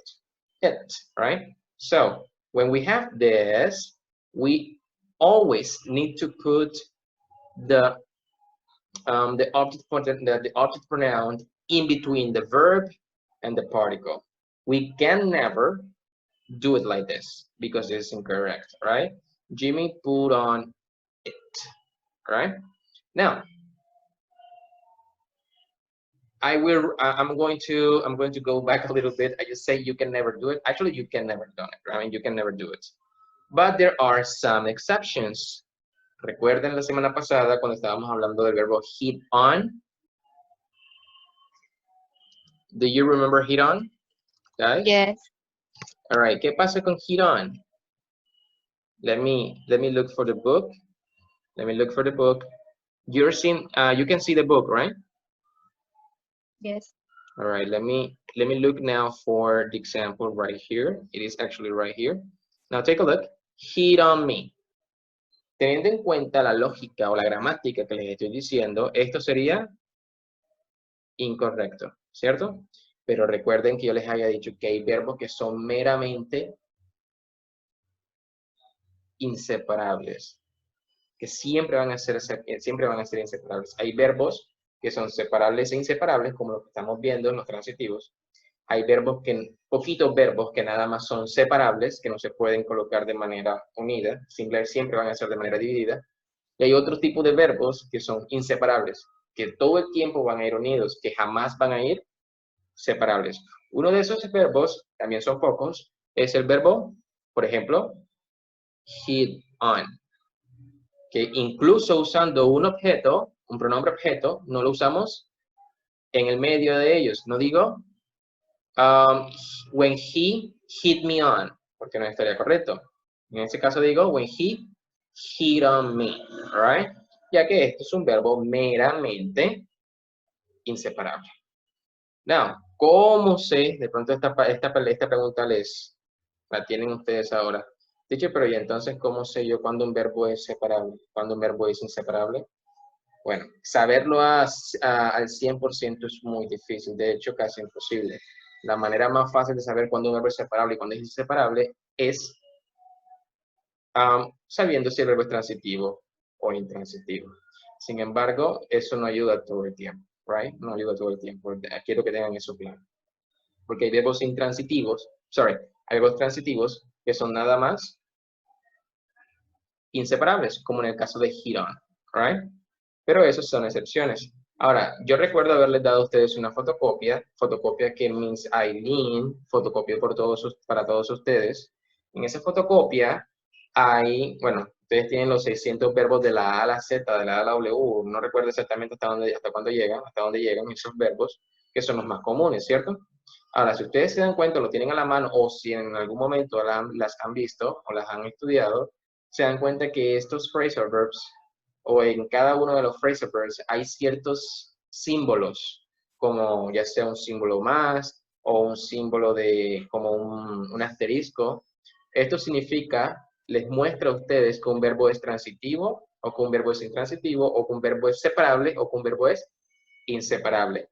En este momento no lo tengo a la mano para explicarle cómo usarlo o cómo estudiarlo, pero la próxima semana les prometo que voy a por lo menos escanear 1 o 2 hojas para mostrarles a ustedes cómo funcionan estas fotocopias, para que así puedan saber cuándo un verbo es transitivo, cuándo es intransitivo, cuándo es separable y cuándo es inseparable. All right?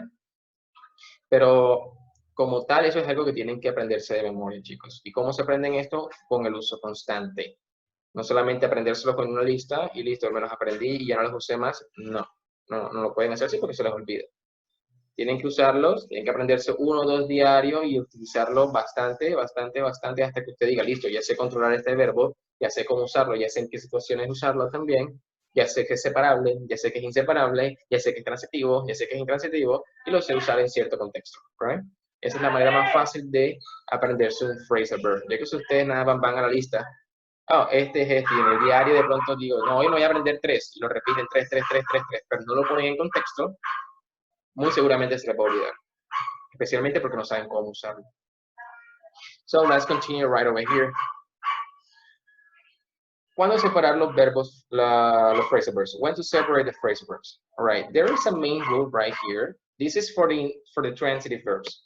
You can separate the verbs and the particle when the object consists of a few words, like the ones we have been seeing so far. So take a look here.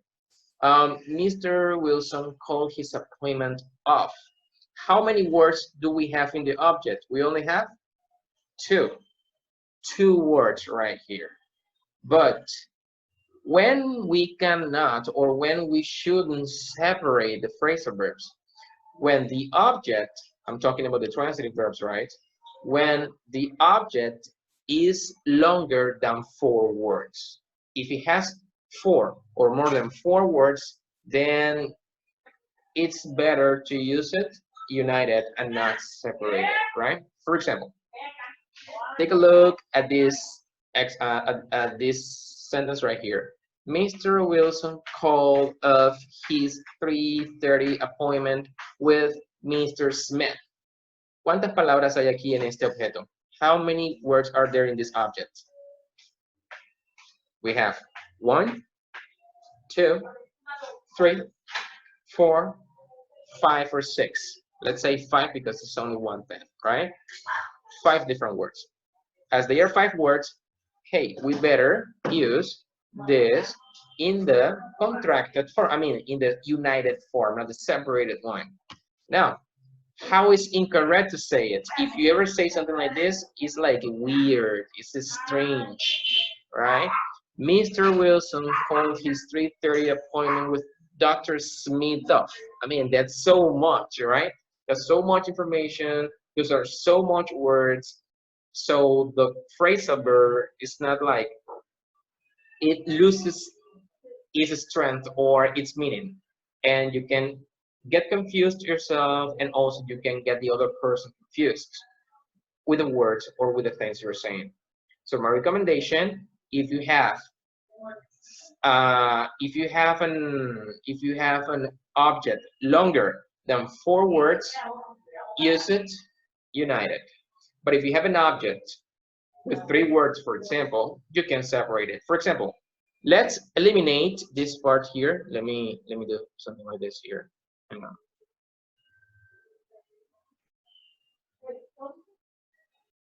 Let's eliminate this, right? Let's eliminate the part, right? Let's eliminate the part. Now I can separate it because I have 1, 2, and 3 different words. So Mr. Wilson called his 3:30 appointment off. I can say that, right? But if he has more than 4, like in the second example, then you cannot say that. Is that clear? Yes. Okay, great. So let's move on. Let's continue. Now, the inseparable phrasal verbs. The inseparable phrasal verbs are when the particle cannot be separated. Hey, these verbs are, I mean, I would say like most of the phrasal verbs are separable, right? Most of the phrasal verbs are separable, but some phrasal verbs can be also inseparable. For example, take a look. Yesterday, I ran into Alan. I run into Alan. Let me ask you guys, is this phrase or this sentence, I'm sorry, is this verb transitive or intransitive? What do you think? Transitive. It is transitive, right? So this is an exception to the rule. It means that, but it is, si yo continúo con la regla que les dije antes, si es transitivo, yo podría colocar este objeto entre el verbo y la partícula, ¿cierto? Pero ojo, esto es un verbo transitivo, es una excepción. Por lo tanto, no puedo hacer eso. Right? So take a look. You can say, lo mismo pasa cuando ustedes usan el pronombre objeto. I run into him. You can say, I ran him into. Like, you cannot say, I run Alan into. No, because it's not separable. And yesterday, I ran him into. No, you cannot say that either because it's not separable. It's inseparable. All right? So, ¿podría alguien decirme cuál es el significado de run into?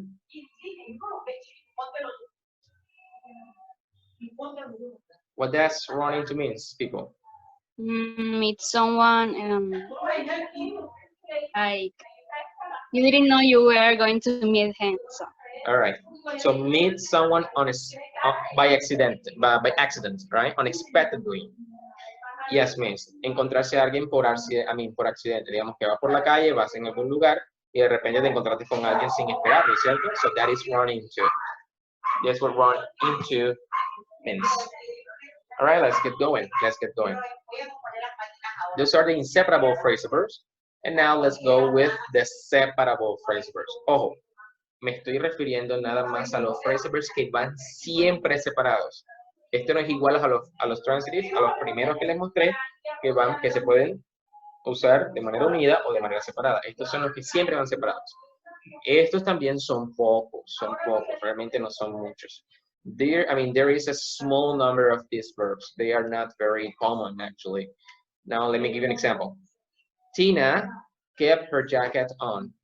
Ella se dejó su chaqueta. Ella lo continuó usando, no se la quitó, no se la removió, right? So this is the first example that I gave you, actually. You cannot say this. Tina kept on her jacket. I mean, that's weird. ¿Recuerdan qué significa keep on unido? Yo le di los dos ejemplos al principio de esta diapositiva. Keep on significa dos cosas, right? Uno era no remover y el otro era Continuar. continuar. Entonces aquí esto diría, Tina continúa su chaqueta. Eso es raro, ¿cierto? So no. In this case, cuando tenemos la acción de no, ojo, de no, cuando significa keep on, significa no remover, en ese caso siempre el phrasal verb va a ir separado. No hay forma de que yo lo una, independientemente si tiene un objeto o no, si es transitivo o intransitivo. All right? So, this is the example. Now, the three-word phrasal verbs. Estos son los más fáciles de todos. These are the easiest one. The easiest ones. Why? Because these verbs are always inseparable, right? You don't need to know, I mean, you don't need to worry about putting in the middle. They are always going to be inseparable, right? Always. So, for example, these are phrasal verbs, like two-word phrasal verbs, but they have an extra word. So, a three-word phrasal verb, off, right? So, Tina dropped out of school. You can, I mean, you don't need to say Tina dropped school out. No, she dropped out of school. They are always inseparable. Here, Joe went back to his country. Went back to, inseparable, right? Inseparable. Here, Tina dejó la escuela. Joe volvió a su país. All of them are inseparable. That's good, right? Because those are the easiest one, actually, to be honest. Now, let's make some review of the two words phrasal verbs. In this slide presentation, you are going to find like the most common phrasal verbs with each of the particles. Now, take a look. Ask out. ¿Qué significa ask out? Can you tell me? Let's see if you know. Como invitarnos. Yes, invitar a salir a alguien, right? A salir en una cita. So, ask someone out on a date. That's what it means, right? Blow out. What is the meaning of blowing out? No idea?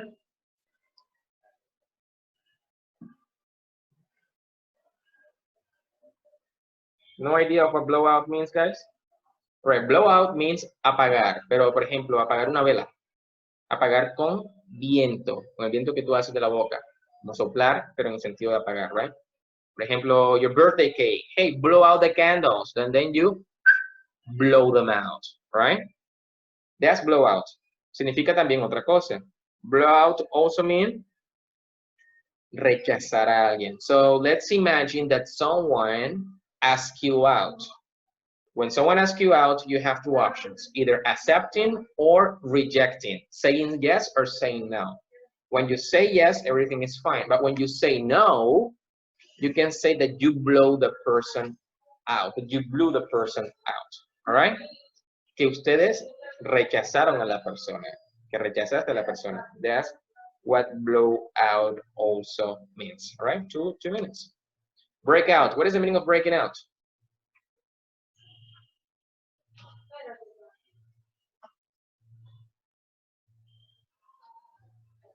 Guys, break out.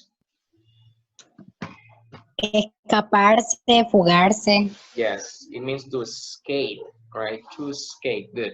Like, for example, when there are prisoners in prison, right? There are prisoners in prison and they break out of prison, right? Ellos se escapan de la prisión, break out of prison. Good, escaparse. Now, how about, it also means to estallar, pero no en el caso de hacer una explosión, boom. Estallar en el caso de comenzar, por ejemplo, cuando algo empieza de manera inesperada. Por ejemplo, nadie se esperaba el coronavirus, ¿cierto? Nadie se esperaba este virus, el COVID-19. So we can say that the COVID-19 broke out, right? Es decir, estalló de la nada, salió de la nada, right? Puedes usar esto con enfermedades, con guerras, con una pelea, well, stuff like this. Breakout also means something, when you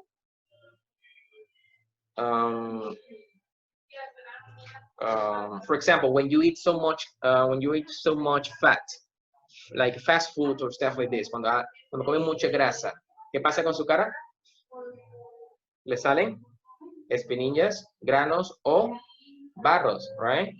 So, esa acción significa break out too. So, hey, my face is breaking out, or I'm breaking out.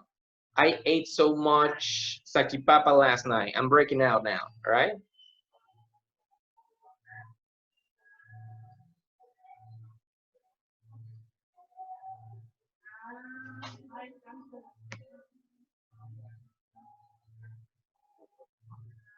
All right. Do you guys? Now, for some reason, hang on.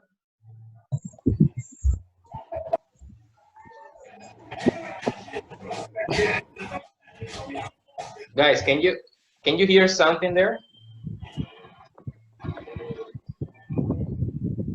Yes. Are you listening to my voice twice? Yes. Yes. For some, I don't know what's happening. For some reason, this is repeated. Hang on, give me a second. Let me try to. Oh, I know what it is. Hang on.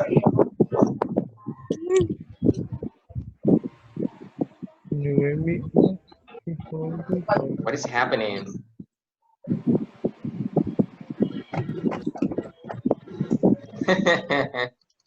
Now let me see here.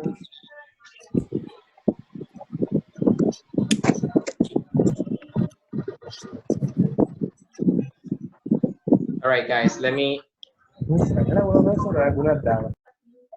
So now let's continue. I am not going to cover all of them. I'm just going to give you some, right? Some minutes because we have some. I mean, all of them. We have so many. But don't worry, right? Here, so cross out, it means to tachar. Here, eat out means eat in, but not in your house. Eat in a restaurant, for example, outside of your house. Salir a comer. Figure out means to understand, or as a second meaning means to resolve or solve, right? Resolver un problema o entender. Fill out means to llenar o rellenar. Find out means to, what does it mean finding out? Descubrir. Go out, this is something that I wanted to speak about. Let me give you the difference. Hang it. All right, here we have two things. We have go out and hang out. Please don't confuse these two meanings, right?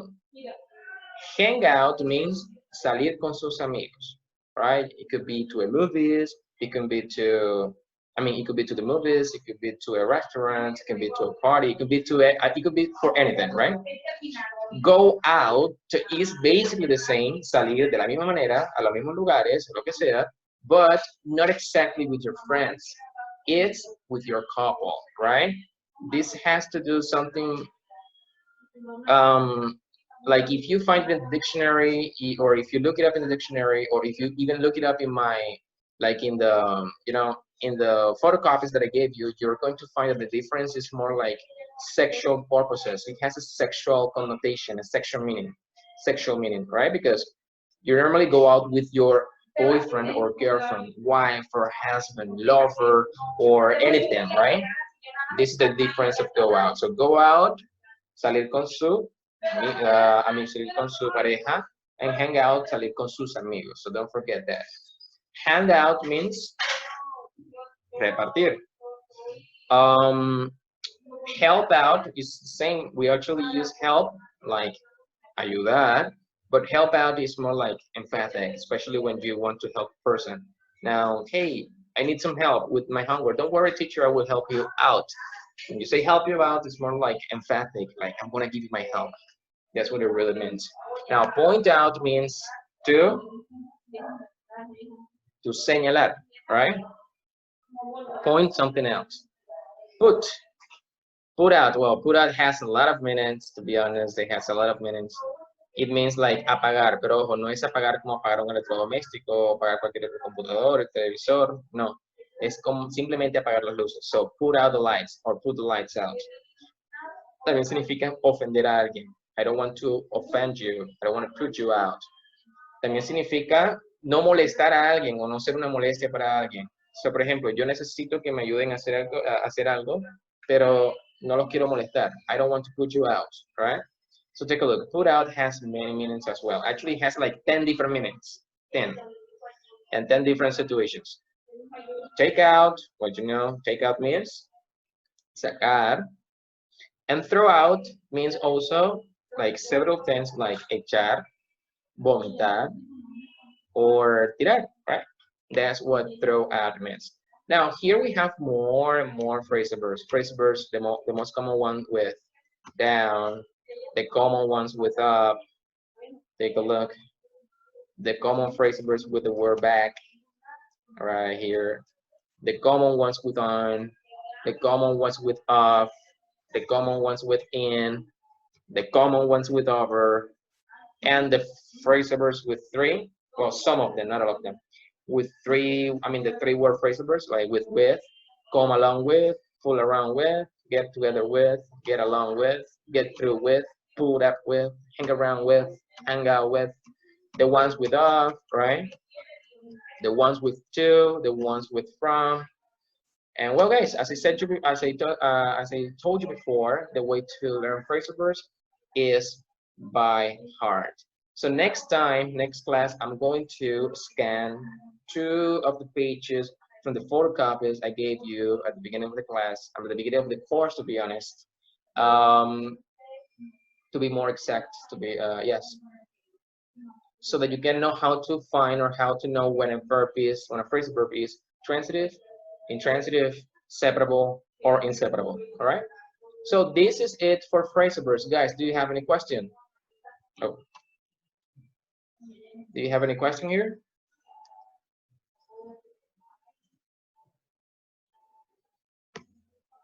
People, do you have questions? Or we can continue. No, I'm not going to save this. Guys, do you have any questions or not? Can we continue? Or we can't? Tell me, please. Is it clear? It's not clear. Continue. All right. So this was phrasal verbs, right? This was phrasal verb. Now let's go with the second part of lesson number 6, which is actually conditionals. Now let me show you the conditional part. Let me see, what is it? Well, it looks like it disappeared. Let me show you this to you. Presentation 9. I'm not sure whether you can see this. No, you can't. All right, can you see the slide presentation? The presentation 9. Yes, mister. All right, so last time we spoke about conditionals. Actually, real conditionals. This time we're going to speak about unreal conditionals, right? So the conditionals that we use to talk about imagination or hypothetical situations. So take a look at the boy. The man right here says, a tired traveler. If I had more money, I would stay at better hotels. Good. Here I'm also going to teach you how to use or show you how to use the word wish. That is pretty similar to the one right here, to conditional type 2 and conditional type 3, right? So I wish I could brush my teeth right now. Here I'm also going to use to teach you how to use this one, which is if only, que significa si tan solo, right? Here, if only I had found a taxi. And here, the last part, also for unreal situations or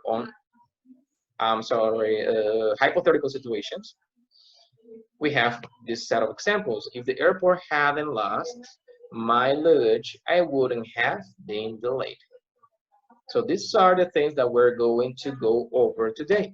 But before going over that, let's one more time review the real conditionals. Now, real conditionals are sentences that describe situations that occur regularly or likely or impossible, or possible in the future. So for example, we have this girl right here. she's on the beach apparently, and she says, if I don't put sunscreen on, I get a bad sunburn. Now, what type of conditional is this one? Is this conditional type 0 or conditional type 1? 0. 0.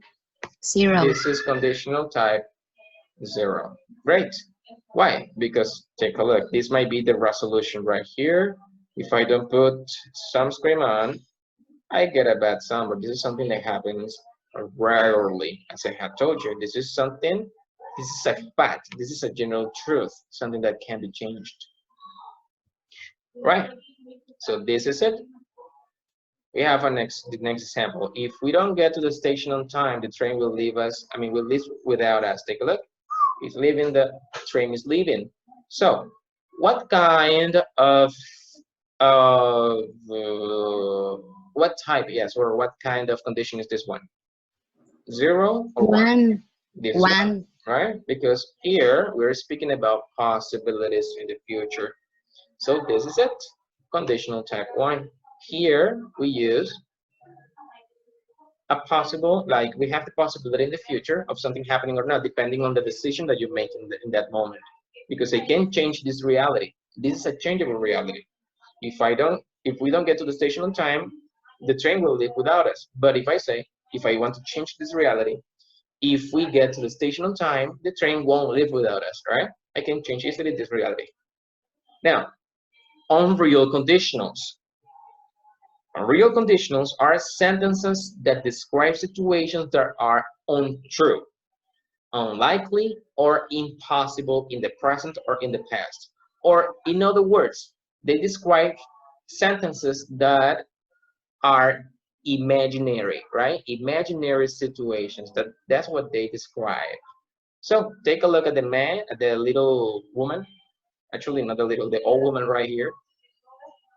She says, if I had enough money, I would visit Paris. Who could translate this to me into Spanish, people? Who could translate it? Si yo tuviera suficiente dinero, yo visitaría París. Yo podría visitar a Yo visitaría París, right? Recuerden que would no significa igual que could. Could es podría, would no tiene significado alguno, solamente es la terminación ría del verbo principal. So yes, miss. Visitaría París. Si tuviera suficiente dinero, visitaría París. Good. Now let me tell you, is this action in the present, in the future, or in the past?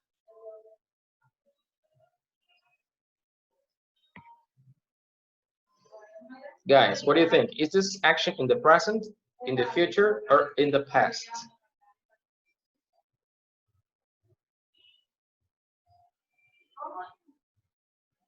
What do you think? Past. No, it is not in the past. Vean la traducción en español. Si yo tuviera suficiente dinero, yo viajaría a París o yo visitaría París. ¿Es eso pasado? Así futuro. The present.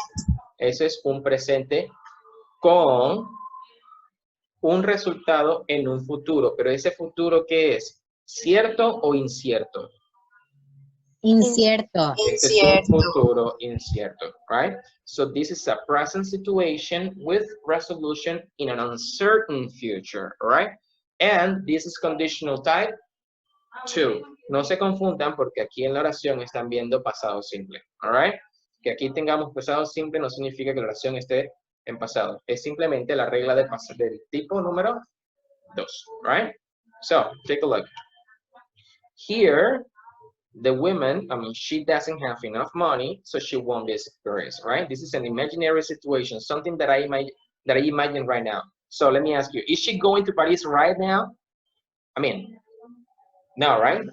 This is something that she has imagined. Now let's continue. This is in present time situations, use the simple past in the if clause, take a look at the simple past, and would, could, or might. You can use could, you can use might, and you can also use would. You got 3 possibilities, right? In the result clause, just as you're seeing it right here. And this is conditional type 2. to speak about, we use it, listen to me, we use it to speak about hypothetical situations in the present, right? To speak about hypothetical situations in the present with a very small possibility in the future, in a certain future, because you don't know whether it's going to happen or not, because the possibility is very, very small, all right? So that is conditional type 2. And again, we use the combination of past simple and would to make this kind of sentences, all right? So no se confunde nuevamente, hay pasado simple, pero la traducción no es el pasado, la traducción es un presente y un futuro incierto. Don't confuse that, right? This only happens in the conditional type 2. Only there. Okay, then we have this example. Take a look at the map. If I were a better planner, I wouldn't travel without a map. What kind of sentence is this one? It is conditional type 0, 1 or 2? 2. 2, right? Because we have here past simple and we have would, right? Would. And also because this is something that is. So again, this is a conditional type 2 sentence. Why is it a conditional type 2 sentence? Because we're using the combination past simple and would, right? Now, something that you gotta take into account here is the verb be. When we use any kind of condition, when we use conditional type 2 with the verb be, like in this sentence right here, right? You guys are going to see that the verb be is going to be used in its where form for all persons, right? So you are not going to say, for example, take a look, the normal conjugation of the verb be is, in past is was, right? I was, but here I have, if I were a better planner, if I were. Now, you are not going to use was here. You can use it, but that is more informal and it's not, well, it's common, but not formal, right? Actually, the correct form, the correct grammatical form is with where. So I can say, I wear, you wear, she wear, he wear, it wear, we wear, you wear, and everything wear, right? But this, again, listen to me, this only happens in the conditional type 2, because you know that you cannot use I wear all the time. If you are just speaking, if you are not given a condition, and you are just given a normal, simple past sentence, then you say, I was doing something, all right? The normal form, because this form is incorrect. So this form only applies for conditional type 2, all right? So don't forget it. For the platform, for the quizzes, for anything, if you write here was is incorrect. Even for me, if you write was or if you say was, it's incorrect. The right form is where, all right? So if I were a better planner, I wouldn't travel without a map. So here, he didn't travel with a map, so he got lost. This is the idea. This is a situation that he's thinking now in the present. He thinks about this in the present, but I mean, it's just an imaginary situation, right? Something imaginary, something that might not happen, to be honest. Well, is this clear? Like what I told you about where, about be? Yes. Okay. Let's move on then. Take a look at this example. We have the boy right here. He's looking for his wallet. So he says, where's my wallet? Then, take a look. If he were more careful, he would notice that his wallet was missing. As you can see right here, take a look. We're using the third person. And we are still using where. We are not using was, right? So if he were more careful, he would notice that his wallet was missing. Can someone translate this example to me, please? This sentence? Can someone translate it? Please translate this to me, guys. Si él fuera más cuidadoso, notaría que su cartera se perdió. Yeah, just like that, right? Very good. So, is this clear, guys? Like conditional type 2? Is it clear? Yes. Yes, Mr. Okay. Yes, Mr. Let's then move on to conditional type 3. Now in conditional type 3, now in conditional type 2, we were speaking about a situation in the present, right? That goes to the future, to an uncertain future. In the conditional type 3, we are going to speak about a situation that is also hypothetical, that is also unreal, that is also unlikely or impossible, but not in the present. This time in the past. So we use past unreal conditional for past unreal untrue, imagined or impossible conditions and their unreal results, right? So this is only for the past. And we use the following. Take a look. Could, might, or would have plus the past participle form of the verb. Let me show it to you in an example so that you can see the difference or how it is used. Take a look. If I had looked at a map, I would have gotten lost. If I had looked at a map, I wouldn't have gotten lost. Can somebody please translate this to me in into Spanish? Translate it, please. If I had looked at a map, yes, miss? Si yo fuese mirado el mapa, yo no me fuera perdido. Okay, kind of. Si yo hubiera mirado el mapa, yo no me hubiera perdido. Okay, si yo hubiera mirado el mapa, yo no me hubiera perdido. All right? Take a look. Let me ask you a question. Did he get lost or not? Yes. Yes, he did, right? So this is an action that happened in the past, and he's already lost, and he's just thinking about something that he could have done in the past to change his present. But now, I'm sorry, this is already done. This is something that you cannot change because these are past actions. So take a look. He didn't look at a map, so he got lost. This is the thing. Now, the other example. Oh, where's my wallet? Take a look at here. If he had been more careful, he might have noticed his wallet was missing. Can someone translate this to me, please?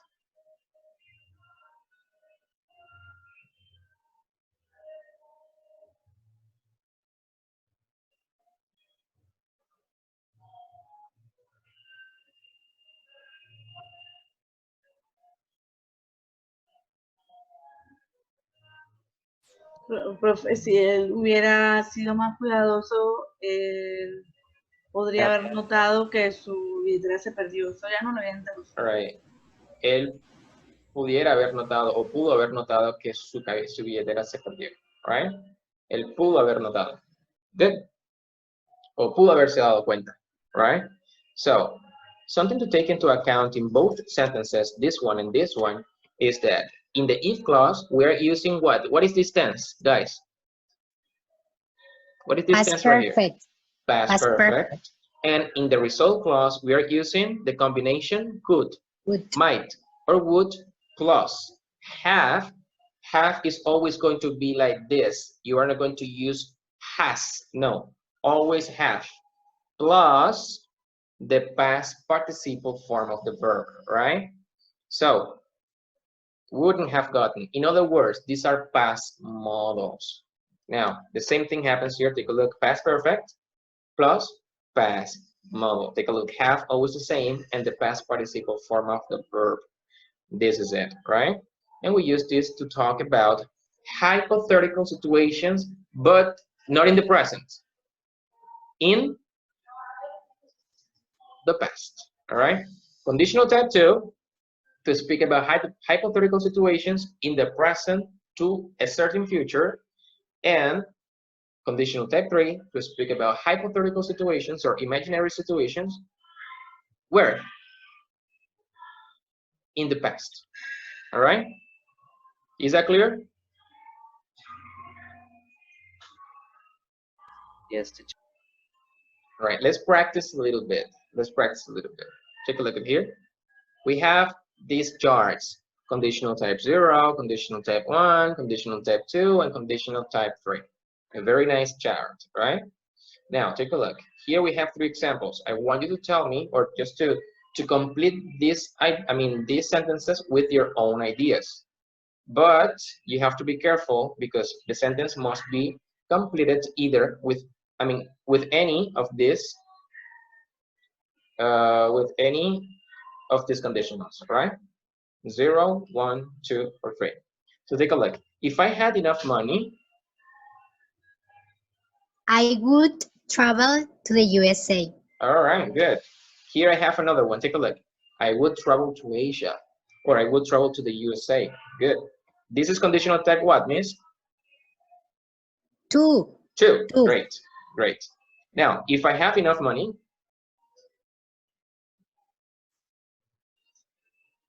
continue with the same example that I gave you here. If I have enough money,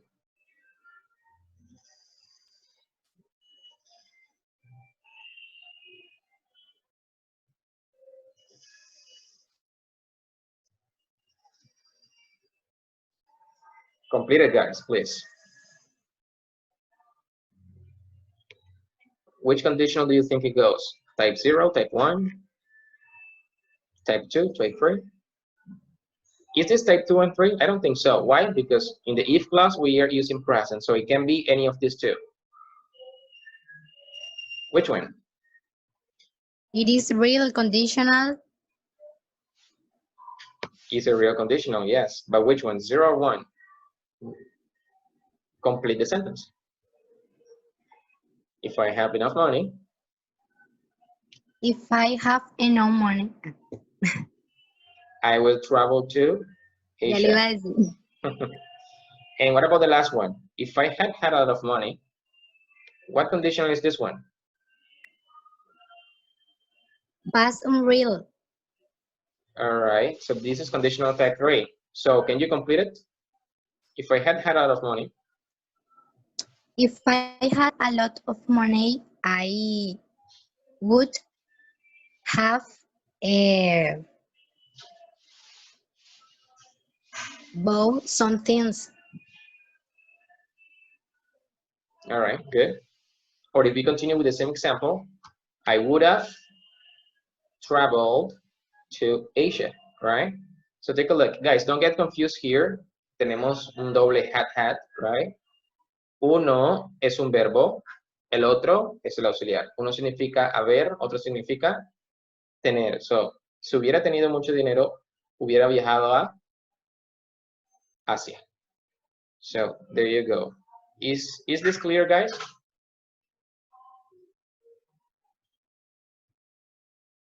Is conditional type 2 and 3 clear?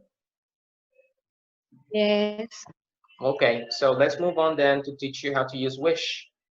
So let's move on right over here. Take a look. Wish.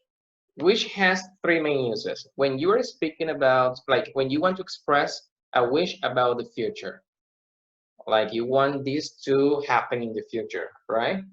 So you use wish with could or would. Like, for example, take a look at the man, the baby is crying, they are in an airplane, and the man says, oh, I wish that baby would stop crying. ¿Cómo será la traducción de esto en español? Ojalá, take a look, I wish, ojalá ese bebé dejara de llorar. Ojalá ese bebé dejara de llorar. I wish that baby would stop crying. All right? Now, is this a real situation or an imaginary situation, guys? What do you think? Real situation. This is no, this is not real. Ojo a lo que él está diciendo. Ojalá dejara de llorar. ¿Él está llorando o ya dejó de llorar en este momento? Está hablando nuevamente. Este es como el condicional tipo 2, right? Donde hablamos, aunque esté en presente, puede que haya una pequeña posibilidad de que eso suceda en el futuro, right? So, take a look. I wish, en esa imaginación, I wish that baby would stop crying.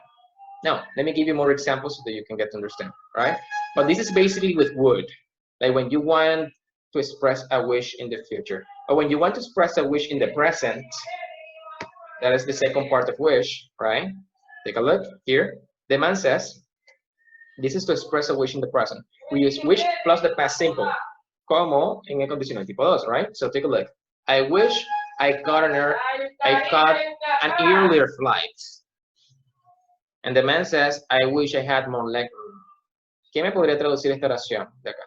I wish I had more leg room.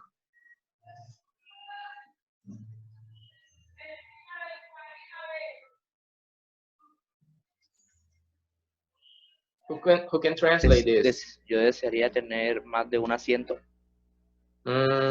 Okay, why not? Bueno, la traducción normalmente de esto en español es ojalá, right? Sí, desearía también se puede, pero ojalá. So, ojalá tuviera más espacio para mis piernas, right?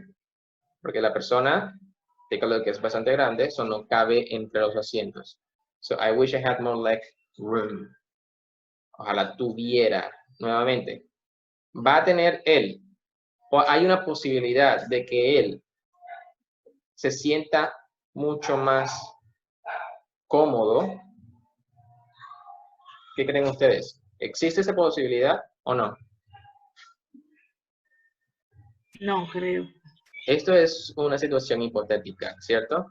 La posibilidad sí existe en una posibilidad muy pequeña. ¿Por qué?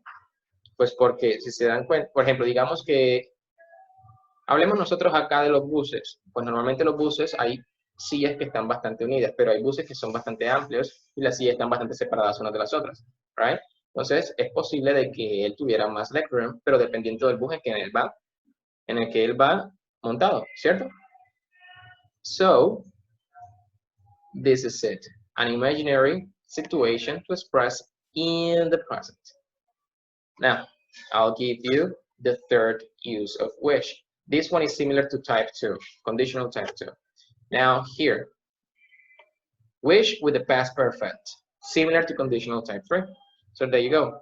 I wish I hadn't eaten that airplane food. ¿Quién podría traducirme esta oración?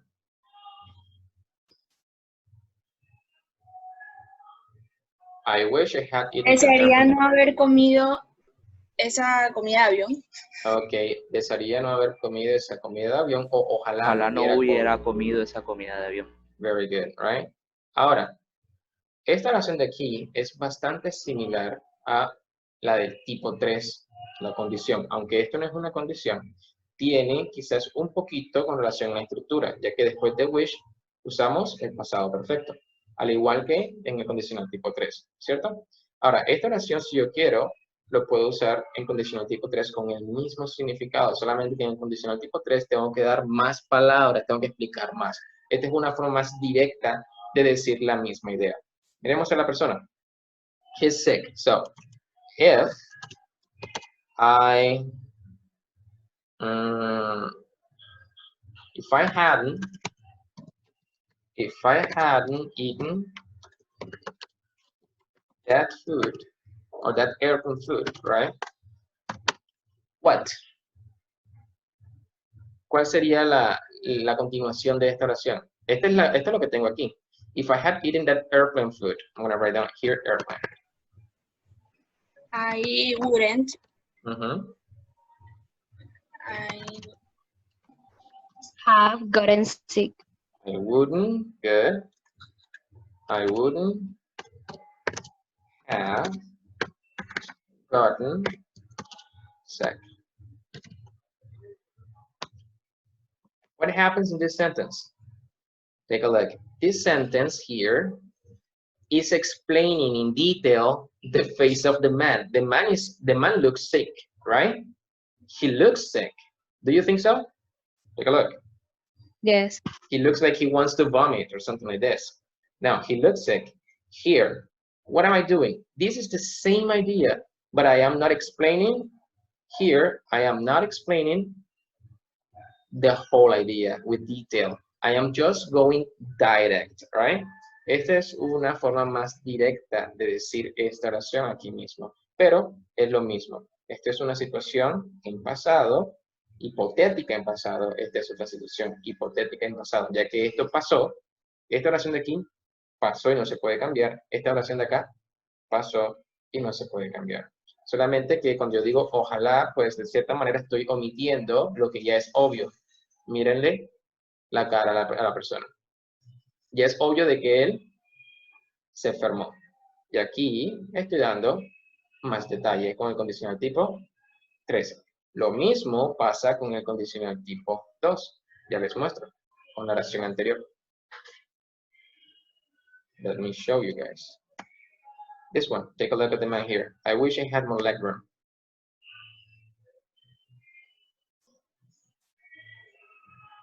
How could I write this in conditional type 2? Can you help me? If I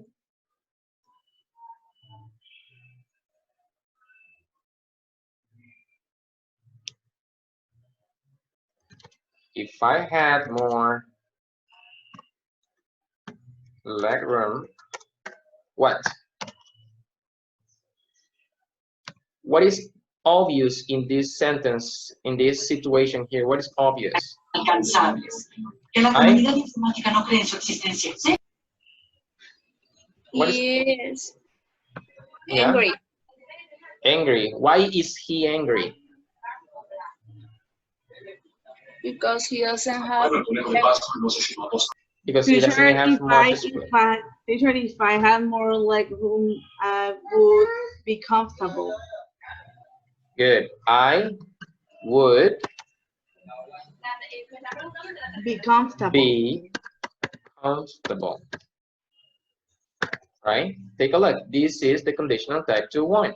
Now here, I am using more words, right, to explain the situation. But here, I am just going direct, right? But the idea is the same. This is the same than this, right? So we can also use wish to speak about hypothetical situations in the present and in the past, just like conditional type 2 and conditional type 3. So is that clear, guys?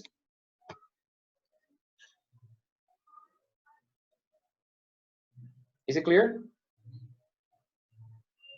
Yes. All right, you can also use yes. You can also use if only. Also, you can use if only. For example, take a look at the man here. Oh, before going on that, please don't confuse these two words, hope and wish. We use hope normally for a real situation. So if we want to think on the conditionals, right? Hope can be used in the case of conditional type 0 and 1, and wish can be used in conditional type 2 and 3. So I hope I get to the plane on time. If I hurry up, I will get to the plane on time. Take a look, conditional type 1. But if I say here, this is a desire in the present. What about here? I wish I didn't have so much Lego. Conditional type 2, Hay muchísima right? distancia emocional entre ustedes dos. No pueden ni mantener contacto visual. Conditional type 2, right? Conditional type 2. Why conditional type 2? If I didn't have if I didn't have much luggage, I could run faster, for example, all right? Or I would run faster. So these are the things. This is imaginary. This is real. Real situations, hypothetical situations. Hope real situations, wish hypothetical situations. Clear? Yes. All right. Yes. Let's move on.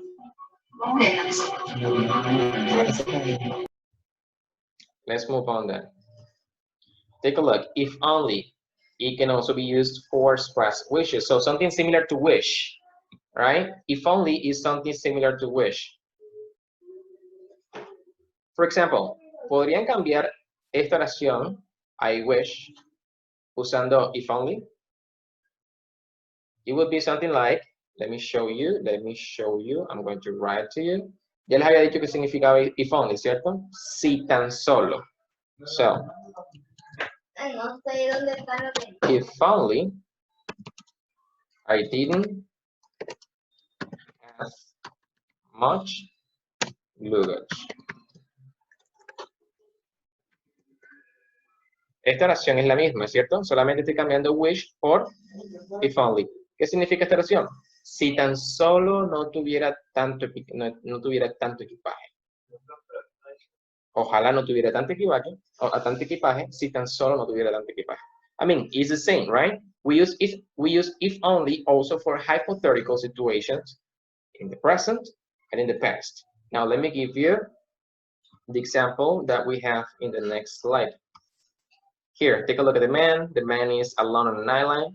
There is a flight there, I mean, like a plane there. So, if only they could see me. ¿Cómo se traduciría esto en español?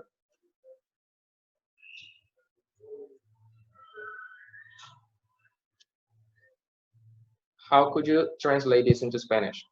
Si tan solo ellos me pudieran ver. Okay. ¿Es esto real o imaginario? Imaginario. Right. ¿Cabe la posibilidad de que lo vean o no? Sí. Pero es mínima. Mínima. Great. So, es parecido nuevamente al condicional tipo 2, right? Now, if only they wouldn't leave me here for the rest of my life. Si tan solo ellos no me dejaran aquí por el resto de mi vida, right? Nuevamente, this is to express the present, this is to express the future. In the present, we normally use if only plus past simple como wish, y para hablar acerca de algo en el futuro, usamos if only plus would como wish también, en el caso del bebé que les mostré hace un momento, right? This is just the same. Now,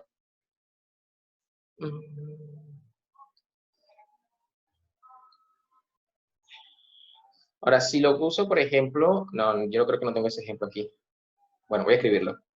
Ahora, estos son parecido al condicional tipo 2. Ahora hablamos de estas son presente y pasado. Ahora hablamos de una acción en pasado, digo, presente y futuro.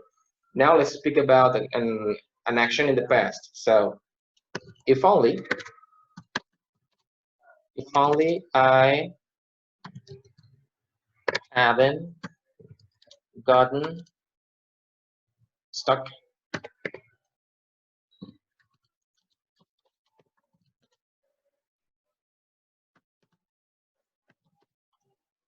take a look. ¿Qué traduciría esta oración? How could you translate this sentence into Spanish? Si tan solo yo no estuviese atrapado en esta isla. Great, right? Now, is he trapped in the island? Or is he stuck in the island? Here, is he stuck in the island? Yes. Yes. Yes. Is he going to be saved from the island? No. No. I mean, we don't know, right? This is impossible here, so we don't know. So that is it. This is similar to conditional type 3. Normally to express regrets, para expresar arrepentimientos, all right? So there you go. This is it, guys. And this is the one with if only. So we have some words different from the conditionals that you can also use, right? So let me show you then like the review. Let's make the review right here. Let me show the review to you now. Where is it? It's not here. All right. No problem.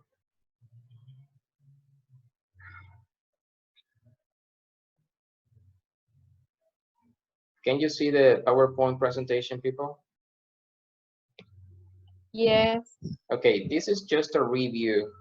This is just a review of conditionals, all of them together, all right? So you can get to understand them completely. So here we go. I'm going to ask you some questions and I want you to answer them to me. So how many types of conditionals are there? 4. We get, all right, 4. Actually, there are 5. But we have spoken about 4 of them. 4. So 1, 2, 3, 4, and 5. Now, the first is conditional type 0. 0. We got conditional type 1, conditional type 2, and conditional type 3. And what is the number 4 or 5 in this case? Mixed conditional. We are not going to speak about them because I just don't want to confuse you, right? So I just wanted to know that there was a number 5 mixed. Y como su nombre lo dice, es simplemente una combinación entre ambos, entre todos, right? So uno con el otro, otro con el otro, otro con el otro. That's mixed conditional. So no le voy a explicar eso porque sería entonces como derrumbar toda la explicación que les acabo de dar hasta el momento. So we're not going to speak about this. Now, as you can see, this type, 0 and 1, they are in one color, and 2 and 3, they are in other color. So we can divide conditionals in 2 parts, right? So right in the middle, take a look. Now, this part, we are going to call them reality. So Real they are condition. real conditionals. And the other one are unreal conditional, or as I call them, imagination. So these are the ones we use to talk about reality, and these are the ones we use to talk about imagination. All right? I think it's clear so far. Clear? Yes. Yes. All right, now let's review conditional type 0. What do we use conditional type 0 for? Realities, facts. All right, general truths and facts, all right? And also, as I said to you once, we use it to talk about unchangeable reality, a reality that cannot be changed. For example, this was the example I gave you last time. For example, if I hit ice, what happens? It melts. It melts. Can I change this? No. Nope, because this is a general truth. This is a fact. Now, yes, very good. Now, as you can see right here, we have like in the condition, or the conditional sentence, by the way, is divided in 2. The first part is the if clause or the condition, and the second part is the result clause or the consequence, right? Now, something important. When we begin the sentence with the if clause or the condition, what happens? This happens. Do you see this here? We always need to use the comma. The comma is very important. Now, something else that you gotta guys take into account is the following.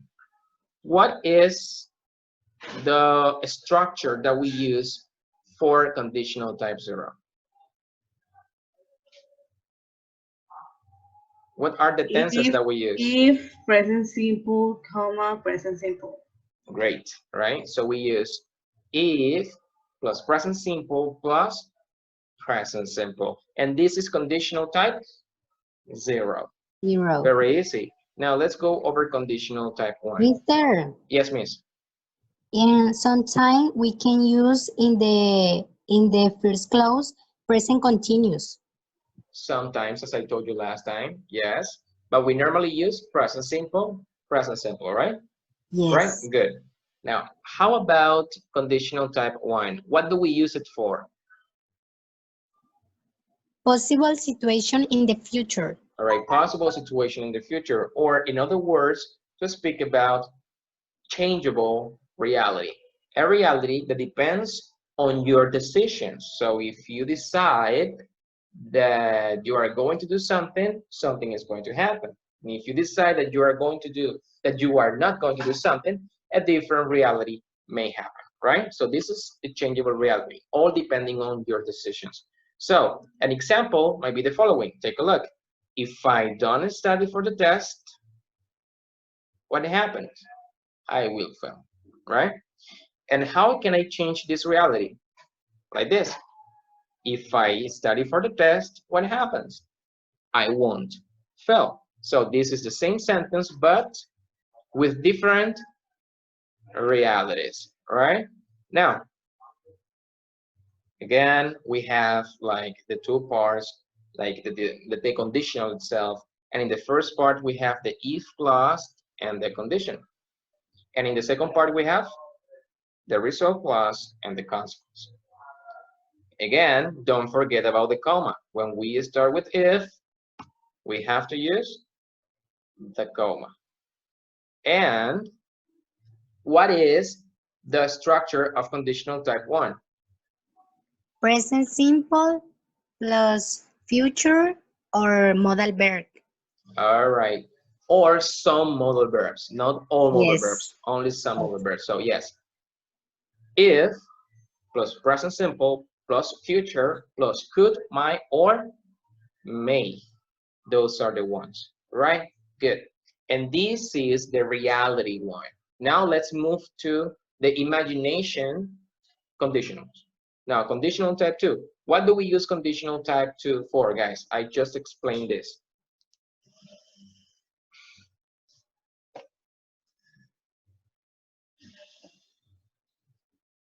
What do we use conditional type 2 for?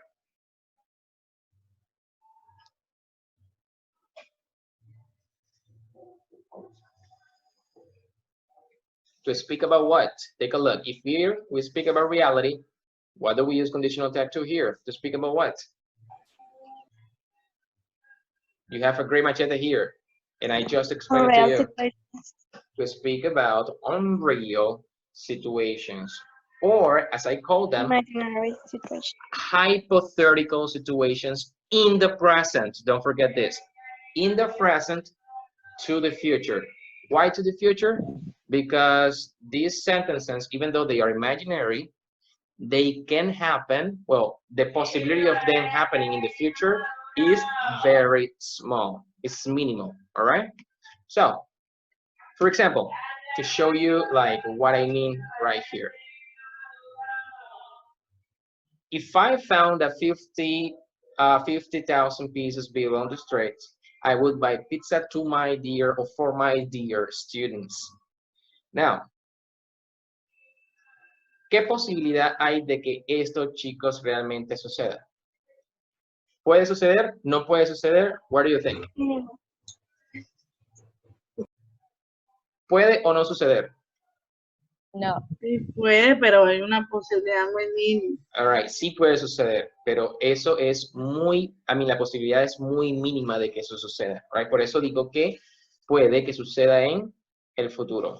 Esto habla de situaciones hipotéticas en el presente, pero puede que de alguna manera, por alguna razón, por muy pequeña que sea, pase en el futuro, all right? Now, take a look at here. We have here the combination of this and this. In the if clause or conclusion, the first part, right? And here, the result clause or consequence. Don't forget the comma, that is important. And what is the structure? Here we use past simple. Yeah, and Would plus verb in present. And infinitive, right? Infinitive.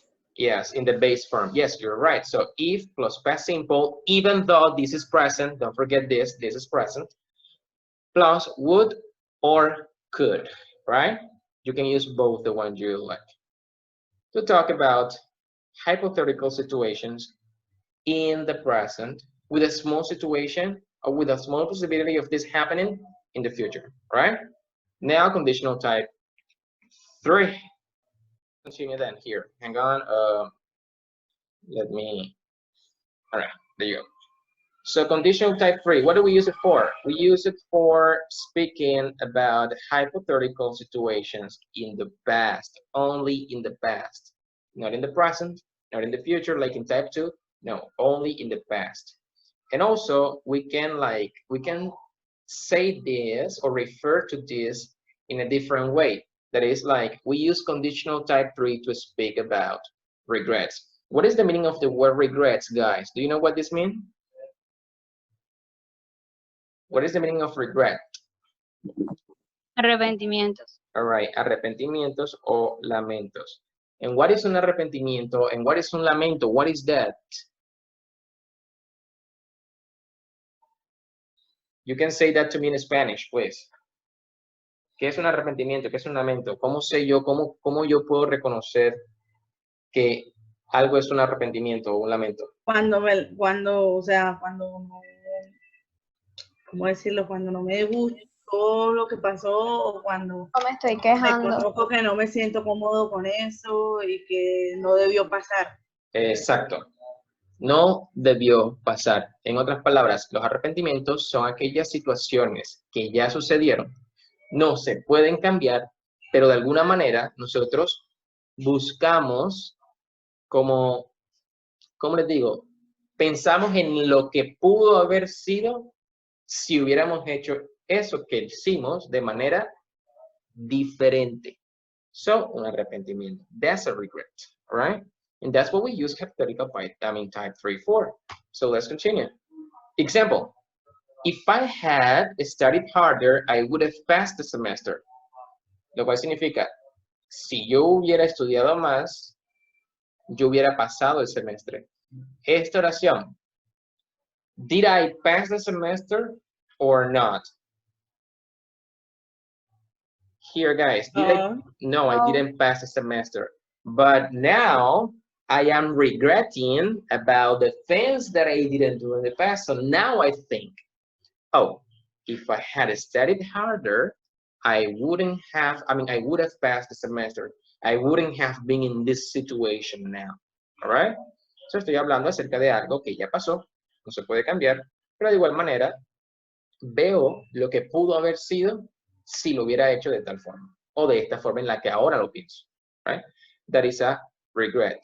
And well, also it is divided with the if clause and the result clause. So the if clause, the red part, and the result clause, the blue part. The comma, that is always important. And what is the structure of conditional type 3, guys? Past perfect. All right. And Would and always have plus verb in participle, in past participle. Yeah, in past participle. So if plus past perfect plus would, or why not, could have plus the past participle form of the main verb in the sentence. So like here, this is the main verb, so the past participle is past, right? And that is everything on conditionals. 0, 1, 2, and 3. 0 and 1 to talk about reality. 2 and 3 to speak about imagination. Type 2 to speak about imaginary situations in the present. And type 3 to speak about imaginary situations in the past, which becomes, yeah, regrets. Clear or not?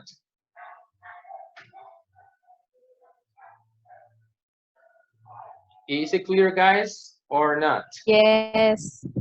Yes. All right. So, guys, this is it. This is the end of today's class. This is the end of today's lesson. And, well, so we're done. We're finished.